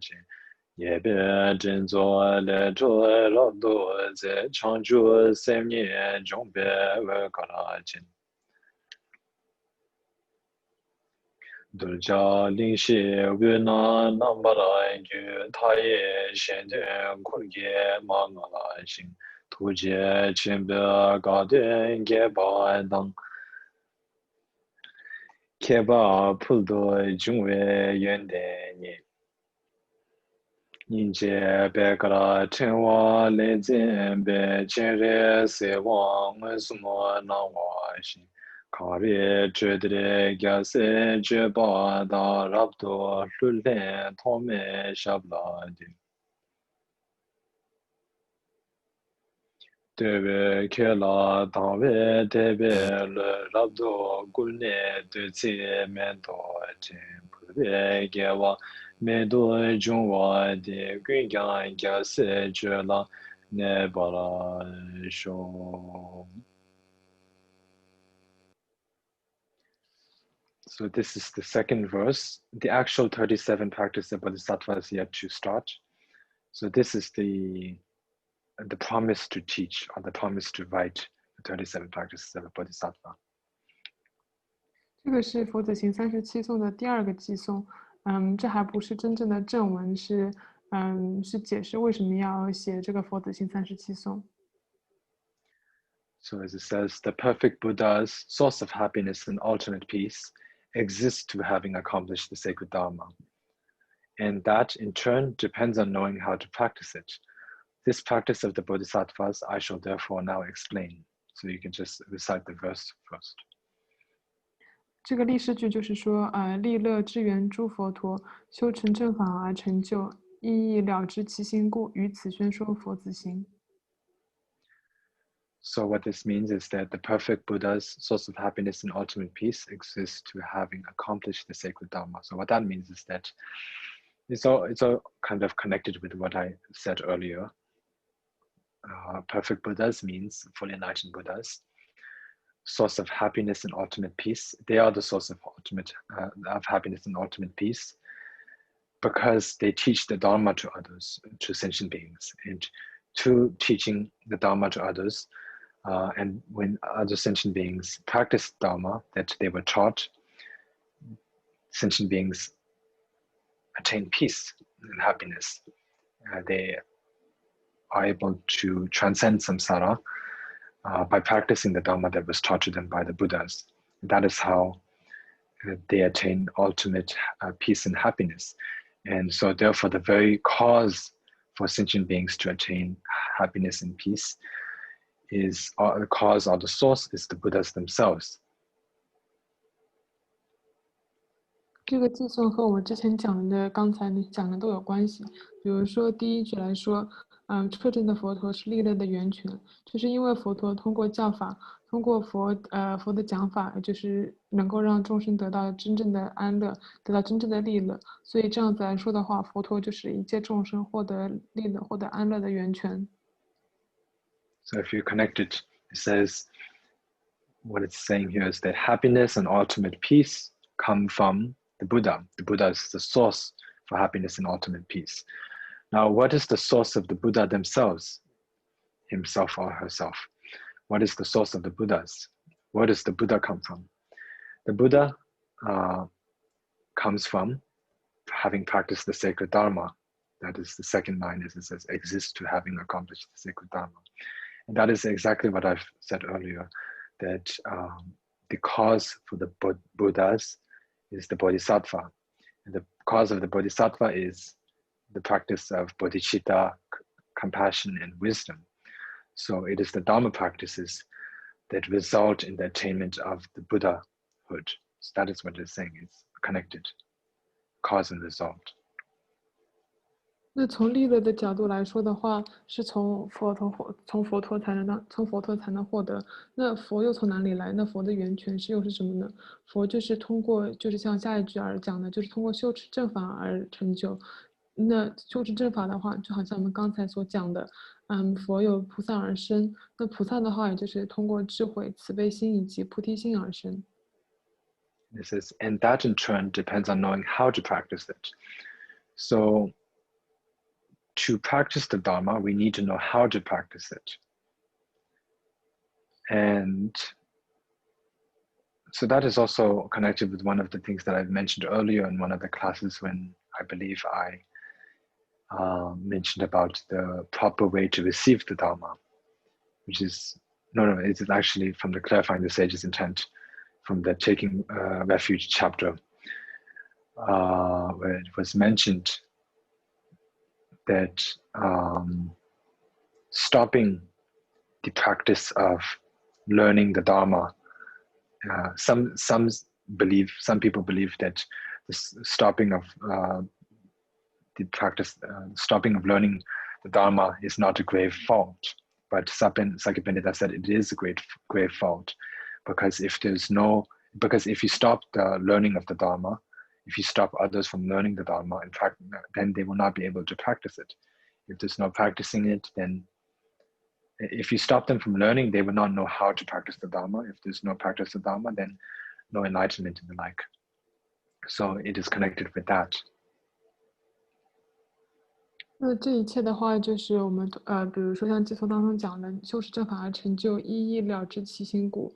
那也就是说，我们要修持正法的话，就是要知道怎么样去修持正法。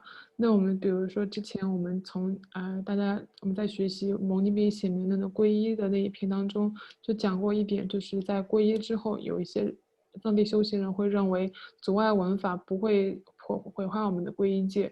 但是萨迦班智达就明确的讲过，如果阻碍别人闻法的话，确实会毁坏我们的皈依戒。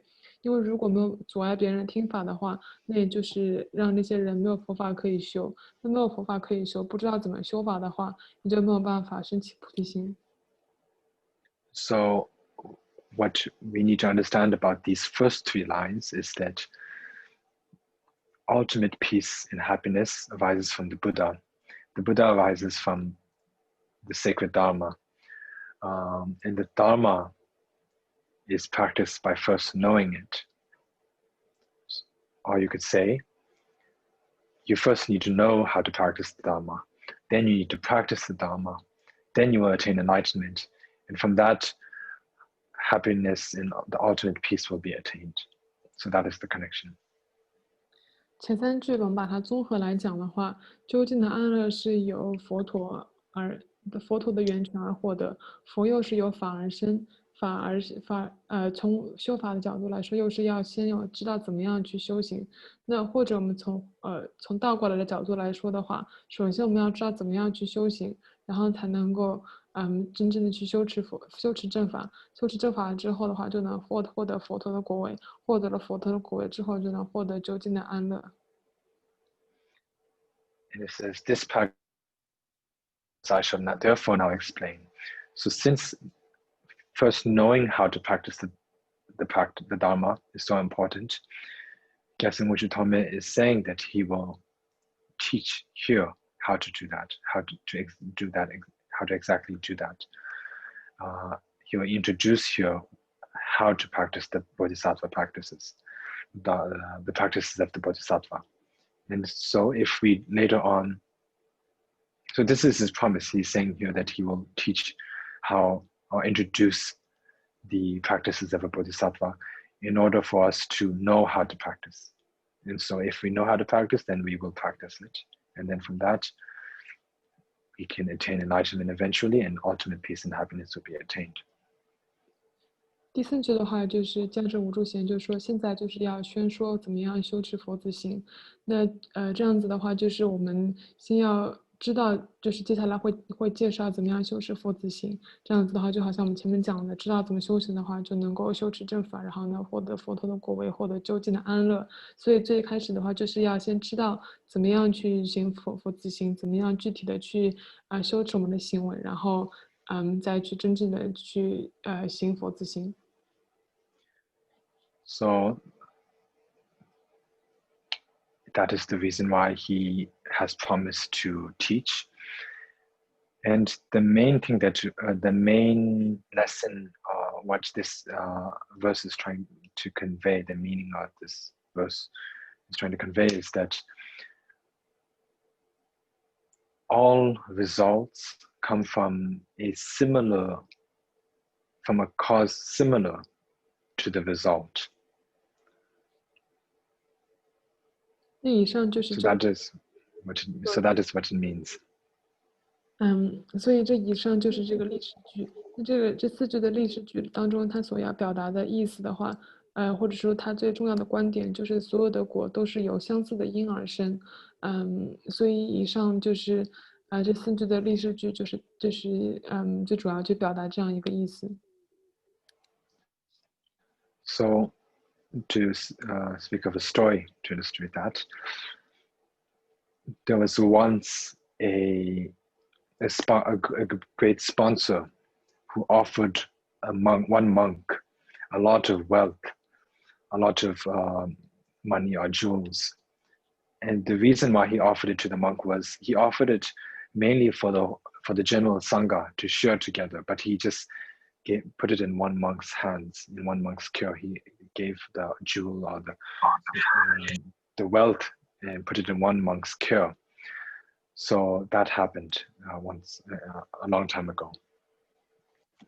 我们讲一个公案来帮助我们理解的话，就是曾经有一个施主，然后他供养了僧众许多的钱财以及珠宝等等，为了让僧众们享受或者分享，但是他就给了一个僧人让他管理这些钱财。And later on, an epidemic spread around the village and the countryside, a disease and a shortage of food and the like. So therefore, the Sangha community was facing a very difficult time wherever that monastery, the Sangha community of that particular monastery where the monk was living. So they were facing a very difficult time. And then at that time, all the monks gathered and talked to that monk who the sponsor had earlier made the offerings to. And they told him that sponsor once put in your care a lot of wealth for all of our sake to share together in times of need. And now is really the time that we need to use that. So can you please share it with us all? 那后来这个村落就因为一场瘟疫，就是所有的人都受到很大的影响，然后当时也非常的缺斤少粮，当时那些僧众团体就面对了许多的困难。当时那些僧众他们就聚在一起讨论，他们就告诉那个之前管理那个施主的钱财的那个僧人说，之前施主供养给我们的那些钱财以及珍宝，现在是拿出来用的时候了。And then at that time, I think the monk, some kind of stinginess must have overcome him, that he did not want to let go of the wealth. And so he said, who would want to give you monks who are like, now I do not know of any better word to use, but he said, who would want to give you monks who are like piss and shit, this wealth? So he said that very kind of in a bad way, in a very bad way to those monks, which is not right at all, because that's not how you talk to monks, not to any person, and of course not monks who are objects of veneration. But he said that, and due to saying that, after he died, the monk did not share it, of course. And after he died, in the land of Magadha in India, he was reborn as an insect with many legs inside a piece of shit. 当时那些僧众聚集在一起，就和那个管理钱财的那个僧人说，我们可不可以把这些钱财拿出来分享一起享用？但是那个僧人他就是非常的吝啬，他当时就是说了句非常粗的话，他当时就说，谁愿意把这些钱再给你们这些像屎尿一样的人也来享用？当然他后来也就没有把这些钱财拿出来分享。他死后的话，他就投身到了在当时印度这个摩羯陀里面的一个，就是一片在屎尿的这样的一个粪田当中的一个小虫。And so anyway, at that time, Shakyamuni Buddha was living, and Shakyamuni Buddha and his Sangha members came across that, I guess you would call it excrement. So right then, the Buddha saw, and the Buddha and all of the monks saw that insect inside the excrement, and they asked the Buddha, what is the reason, or what is the origin of, what is this insect's past history? And then the Buddha told them that in this insect's past life he was a monk, and he told history to them. And so, as we can see, the monk said something like that to the other monks, and then in his next life he himself had to endure a result similar to what he had said, which is the cause itself. So like that, what we can understand from that is that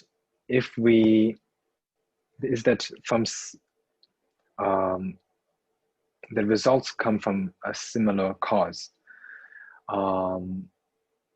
If there's a cause, it will result in a similar result to the cause.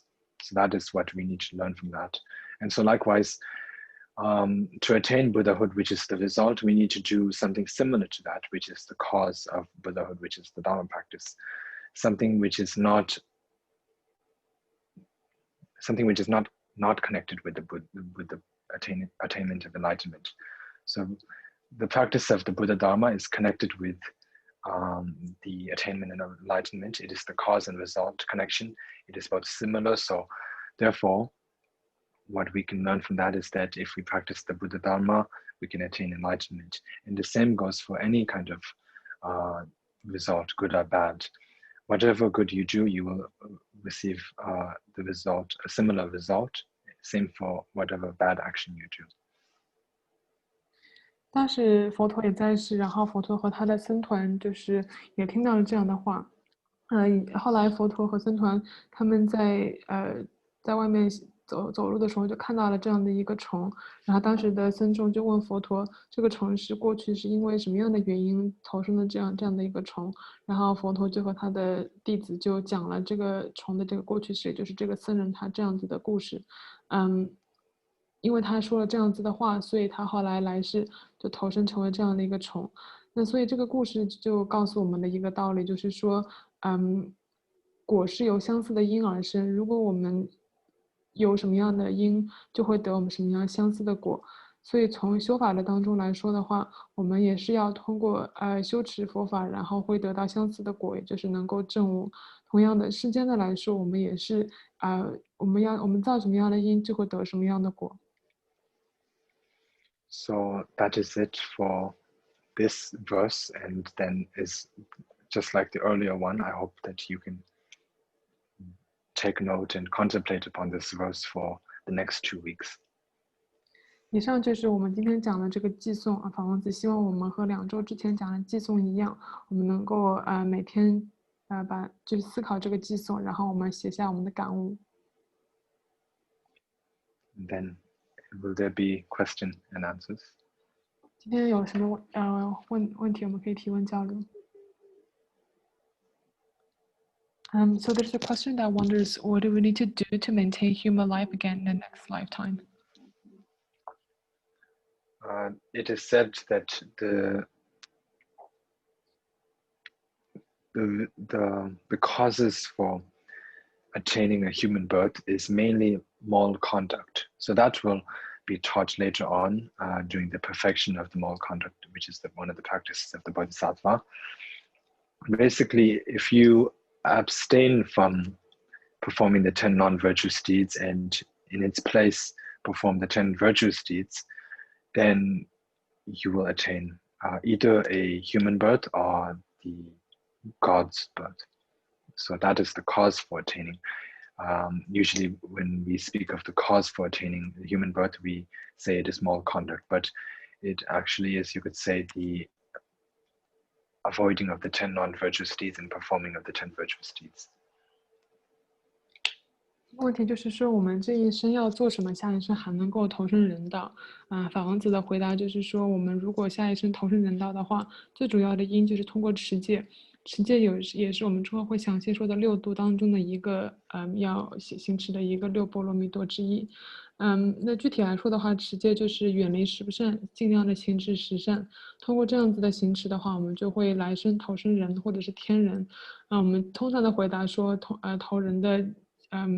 原因是因为通过持戒，但是如果更具体来说的话，真正的是通过行持十不善，对不起，通过行持十善业而远离十不善业，这样就能够来生投生人或者天人。So there's a question that wonders what it means to what is the word or the idea that people that own us in the past life means, or people that we that we own to them in our past life means, and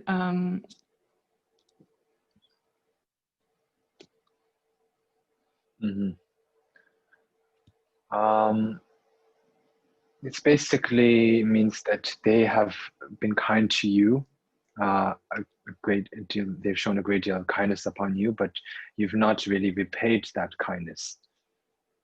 So you're left to repay that kindness, and now they come back to you in this life, sometimes in an annoying way, like bugging you or the like.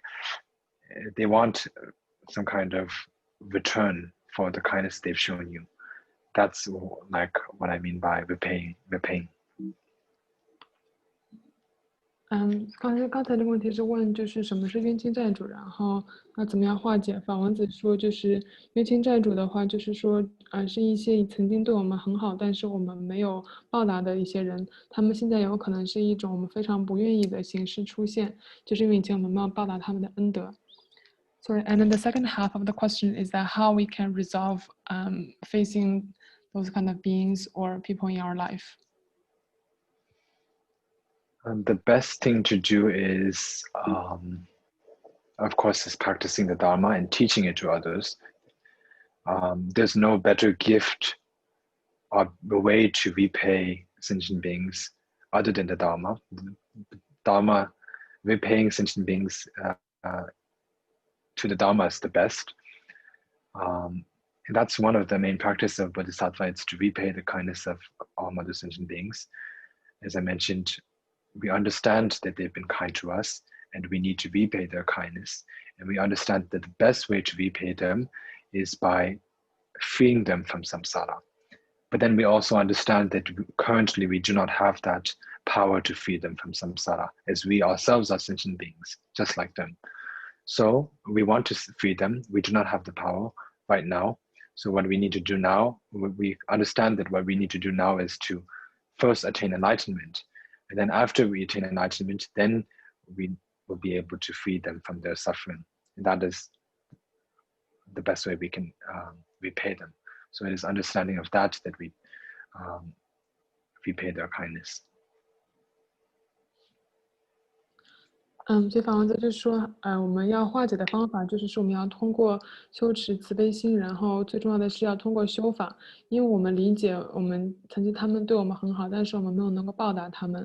那最好报答的方法就是希望他们也能够远离轮回以及远离痛苦。可是我们现在和他们一样，也处于轮回当中，所以我们现在知道了这个道理的话，我们自己就要精进的修持佛法。通过我们自己修了佛法以后。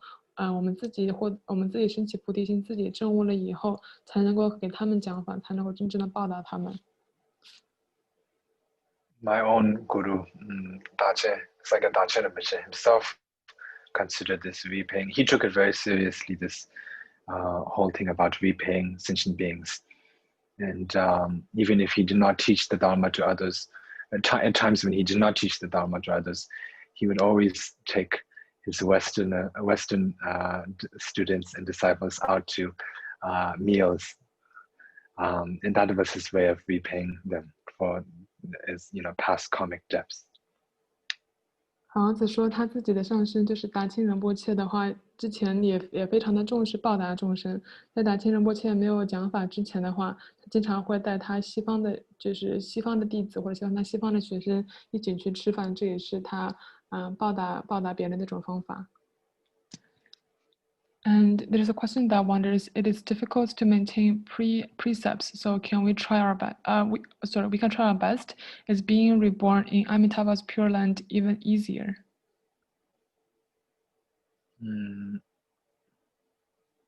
Sorry, I did not understand that. Yeah, I didn't understand.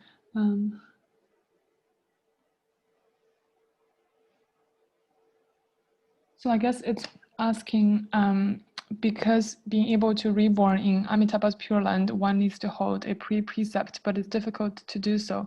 So is even being reborn in Amitabha's Pure Land easy? So there are several causes for being reborn in Amitabha's Pure Land. I do not know if it's really necessary to have a precept to be born there. Maybe it is not necessary.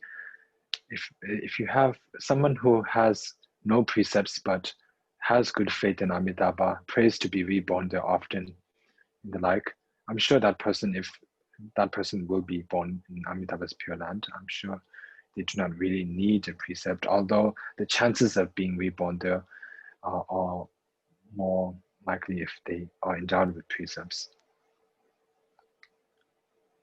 这个问题就是问，因为往生阿弥陀佛净土的一个前提条件就是要有清净的戒律，那戒律很难手持，那是不是投生阿弥陀佛的净土也是很难？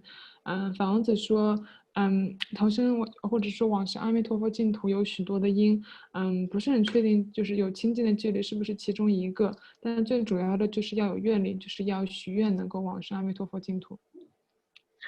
But anyway, I'm sure that anyone who thinks of Amitabha, who believes in Amitabha in this Pure Land, would be believing in the Buddha, and would be someone that has at least taken the vows, the refuge vows. So if they have that, then they do have the vows, the precepts. They are endowed with that, you could say. 然后就补充说，就是相信阿弥陀佛或者相信净土的人的话，都应该受持了皈依戒。那受持了皈依戒的话，从这个角度来说，就是我们已经有手持的戒律了。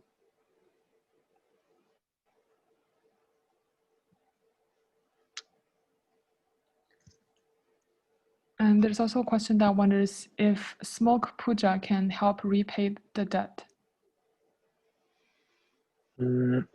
Yeah, it should be able to help repay the debt. Smoke puja is mainly to offer food. It is mainly to dispel the suffering of hunger for the deceased. So you could say, yeah, in a way, it does help repay the debt. 这个问题就是问，如果修烟供的话，是不是可以就是还债？法子说应该是可以，但是烟供最主要的是布施给往生的人，让他们远离饥饿的痛苦。So sorry, going back to the question that wonders if maintaining precepts is a cause of being reborn in Amitabha Pure Land. That person, he wanted to ask, since it's difficult to gain a perfect human body, is it easy to reborn in Amitabha Pure Land? So he was asking if it's because it's difficult to hold precepts, so it's difficult to be reborn. But instead of saying holding precepts, he wonders, since it's difficult to gain perfect human body, is it difficult to be reborn in Amitabha's Pure Land? Well, you do need to have moral conduct to attain a human birth, but it probably does not necessarily mean Buddhist moral conduct, because there are so many human beings in this world, as we can see. I'm sure not all of them were Buddhists in their previous lifetime, but I'm sure that they have accumulated good deeds, such as the 10 virtuous deeds and the like, and abstained from the 10 non-virtuous deeds. So it was due to that cause that they attained a human birth in this lifetime. But it's not really necessary to, have the Buddhist kind of moral conduct. Basically, you need to abstain from evil and do good. That even many non-Buddhists do. 这个问题就是补充，刚才问往生阿弥陀佛净土是不是很难？因为如果要只有通过有清净戒律才可以做到的话，但是后来又补充说，是不是就是因为得人生很难，所以就是之后再修持往生净土也很难？然后就补充说，我们作为人的话，都会在某种程度上会受持一些戒律，不仅仅是佛教徒的戒律。如果是我们比如说之前讲的投生人的话，都是因为有修持十善业而不修持十不善业而投生人。所以从这一点来说的话，就是不仅仅就是不一定是是受佛教的戒律，而是通过修持十善业以及通过远离十不善业的话，也能够让我们投生到人道。As for being reborn in the Amitabha's Pure Land, well, first of all, it is quite rare. The human population who do believe in Amitabha is quite rare. Other than Buddhists, not everyone believes in Amitabha or his Pure Land. And so for them, it would not be easy to be born there. They wouldn't just be born there like due to a coincidence. But being reborn as a human, of course, it is very difficult. But there are many non-Buddhists who do a lot of good and do abstain from a lot of bad deeds. So we need to see it in two different ways, I believe. 或者从另一个角度来说的话，相信阿弥陀佛或者相信阿弥陀佛净土的人也非常的少，而且也就是投身人道的话，通过行持十善业、十不善业能够投身人道，但是投了人道之后，也不会无缘无故的往生阿弥陀佛净土，也要通过就前面讲的，比如说有往生的愿力等等，才能够投身阿弥陀佛的净土。Basically, what should be understood is that to be reborn as a human, you don't really necessarily need to practice Buddhism. Buddhist practice do include the causes, do teach and include the causes for being reborn as a human, but also other religions have that. What Buddhism especially has that others don't have is the way to transcend samsara and attain full enlightenment. That is something uncommon to Buddhism that others do not have or speak of. But as for the causes for being reborn as a human, it is doing good and avoiding bad. That other religions do have, but it is still, of course, very rare for sentient beings to really follow that. 从投身到人道的角度来说，法王则补充说，就是不一定是要修持佛教的教义，就算是一些其他的外道的话，他们也有讲，比如说，要行善，要远离断恶，这样子的话也能够投身人道。但是佛教的不一样的地方就是佛教能把轮回转成菩提道，也就是能够通过我们自己的修行，能够在获得人生的基础上把轮回转为菩提道。And in regards to that, there's another question that wonders if Sakyaba has any particular practices of being reborn to the Amitabha Pure Land. Yes, there is. There are several. There's some by Sakyapendita, which are available in English and probably Chinese as well. There's the Amitabha practice for going to sleep, to do right before you go to sleep. There's also, that was written by Sakyapendita, and also there's the Amitabha practice to be done or performed at the moment of death, that was written by Sakyapendita as well. And there's also some other practices. There's, of course, the poor transference of consciousness practices available. And there was also there's some works, many works are yet to be translated into other languages other than Tibetan. There's one work by the Sakya master Rongden that was written for his mother. It's basically an Amitabha practice for his mother. So there are several practice works regarding that. 这问题是问，就是萨迦派有什么修法可以往生阿弥陀佛的净土？房子说有许多，比如说很多都是有萨迦奔智达自己造的一些修法，有许多很多已经有中英文的翻译，比如说有入睡前的阿弥陀佛修法，有临死前的阿弥陀佛修法，包括当然也有破瓦法，也有很多还是只有藏语的版本没有翻译过来，包括有一些比如说像荣登仁波切也有为自己的母亲写过的一些修法等等。For the Amitabha practice to be done before one sleeps, that was recommended by Sakyapendita in one of the earlier chapters during the Taking a Refuge, I believe, where he mentioned the practices to do while you're sleeping, eating, and the like. He said right before sleeping you should do that practice. He recommended it, so that I believe we can do that. The material is on the net. You'll find it on the net. It's translated by, if you go to the lodzawahouse.org, I think you'll find it there. 然后再补充说到这个入睡前的阿弥陀佛修法的话，之前我们在讲皈依品的当中，在是萨迦班智达推荐过的，这个有一个叫 Rozawa 的一个网站，就是有这个的翻译。然后我们之前师兄们也放在过 Telegram 里面，我这里补充说一下。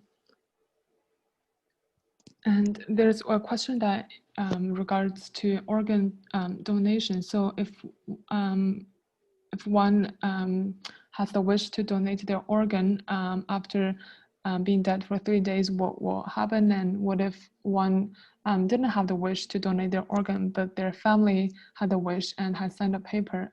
What should one do? And if it's a Dharma practitioner who donated their organ, will it ever affect their rebirth? Well, main important thing is, of course, the mindset. You need to make sure that after it is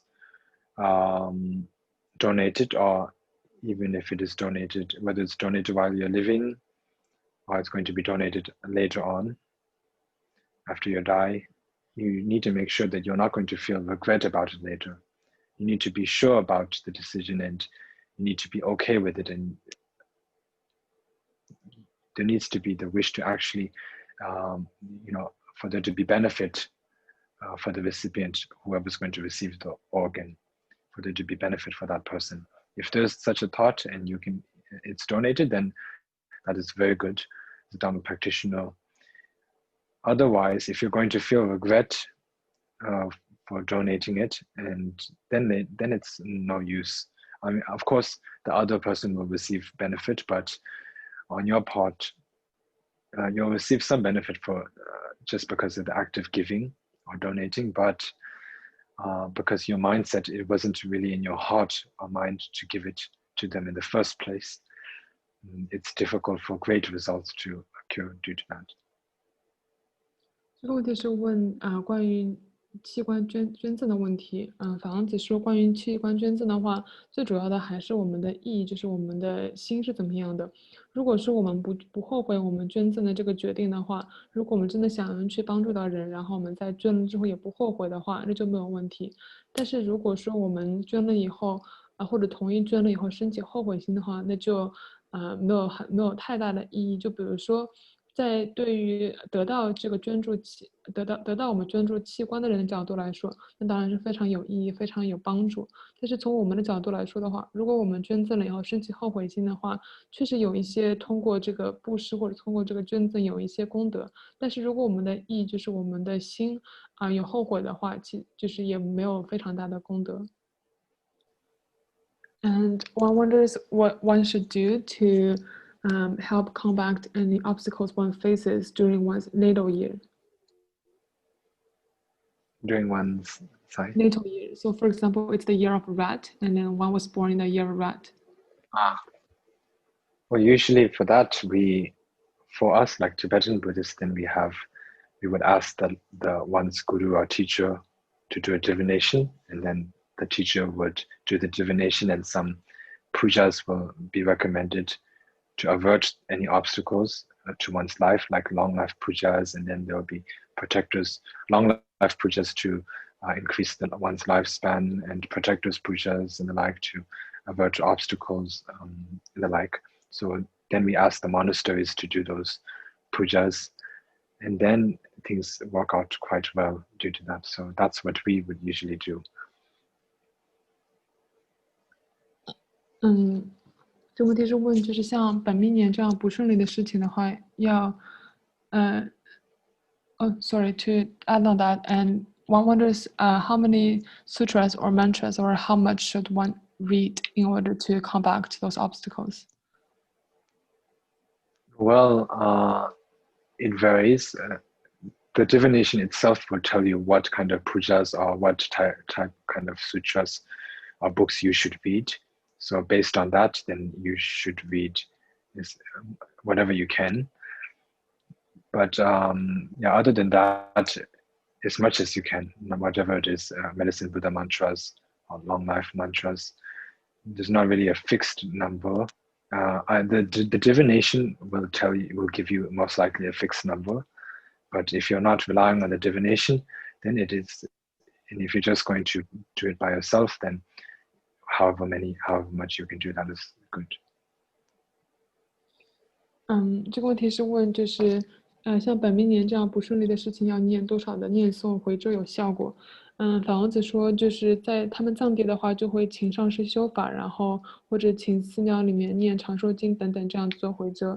但是如果对念诵的数量来说的话，如果是请上师修法的话，通过上师的神通就会知道具体要念多少。但是如果我们自己我们自己去念诵的话，就是比如说不管是念长寿经或者是念其他的经文的话，当然是多多益善。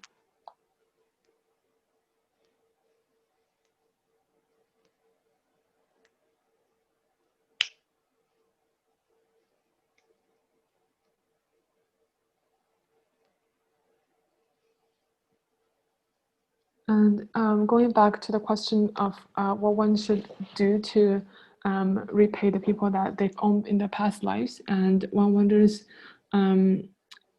should people stay away from such person that has a lot of people or that has a lot of people in their past lives that they need to repay the mirror to? Well, for the beginner practitioners, then first you need to focus on your own self-development, the renunciation mind and the like. But then later on, once you get involved with the Bodhisattva path, you need to start slowly and gradually involving yourself more with people, any kind of sentient being, people, animals, as much sentient beings as you can, because we need to share the Dharma with others and inspire others to practice the Dharma, and whether they be our friends, enemies, or anyone. 这个问题是补充前面问的，关于就是冤亲债主就怎么样去化解，以及是不是因为比如说一个人有许多的冤亲债主，我们就要远离这样一个人。法王子说，作为初学者的角度来说的话，当然我们最一开始是要关注我们自己的修行，我们自己的修行先要修好。但是不管是什么样的修行人，就是我们在修到一定程度的话，或者是说我们将来都是要多接触众生，不管是人也好，动物也好，最后我们都还是要去多多接触众生，然后去利益到他们。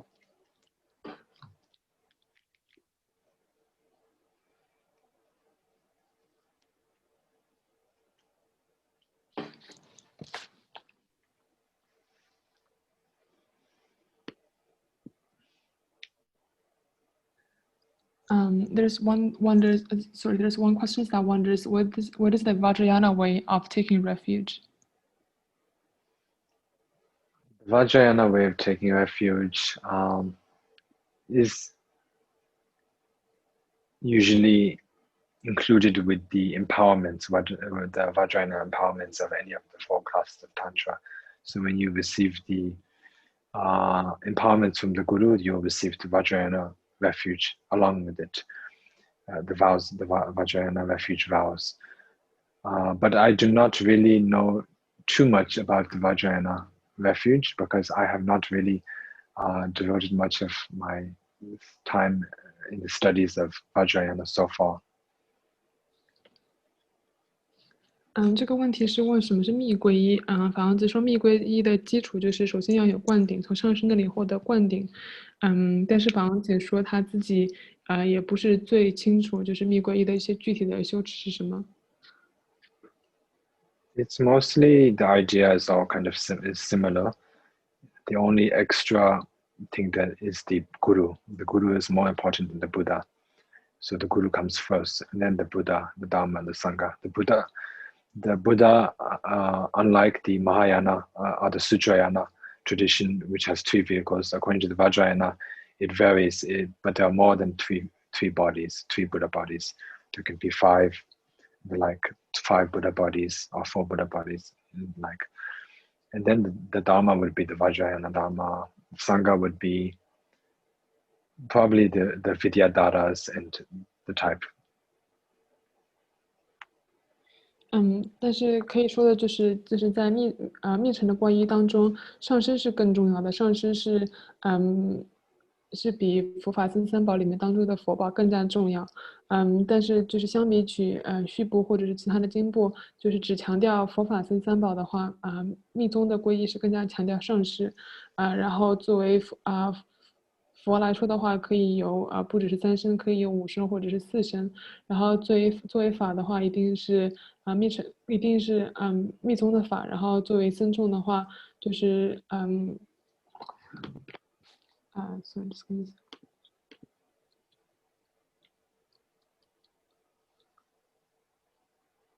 second. 就是密乘的修行人作为我们皈依的僧众。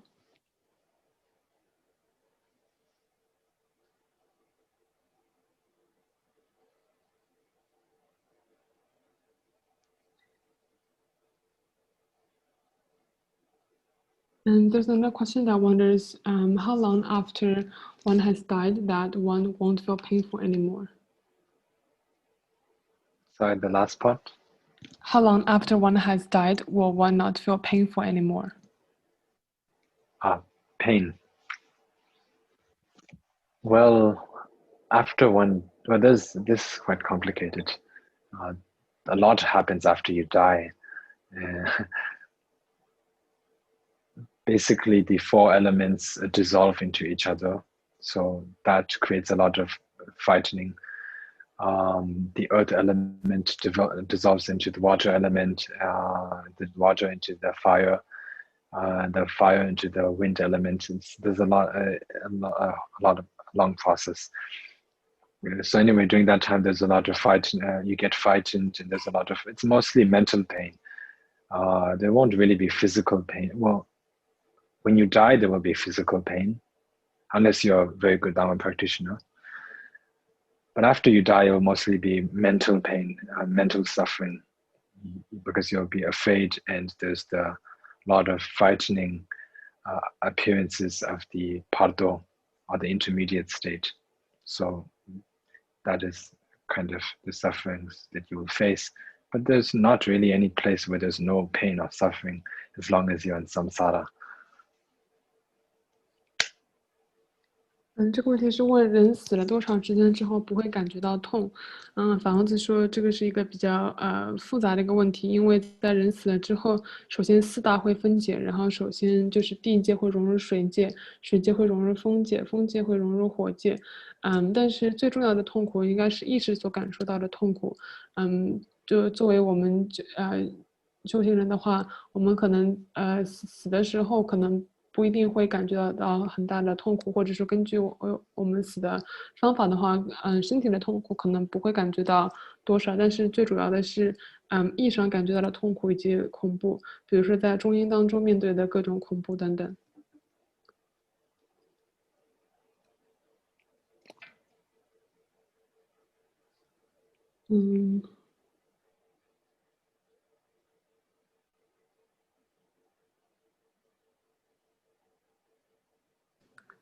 And there is one question that wonders, tomorrow is the winter solstice, so what one should do to, in order to benefit the relatives who has passed away?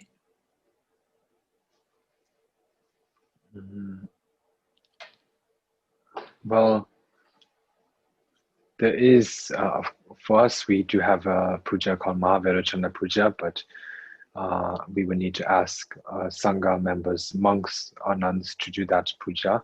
We would need to have to ask monasteries to do that puja by providing the relatives' names.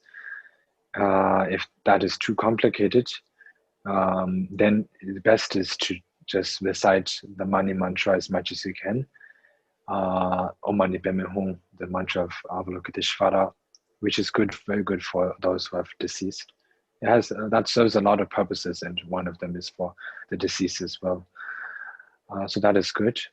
But then, of course, it also doesn't really need to be Tibetan kind of pujas alike. You can also have the Chinese Buddhist monks do pujas for you, for your relatives at their monastery or something like that. Of course, I'm sure that all of it is very authentic, so it would not really matter or make a difference.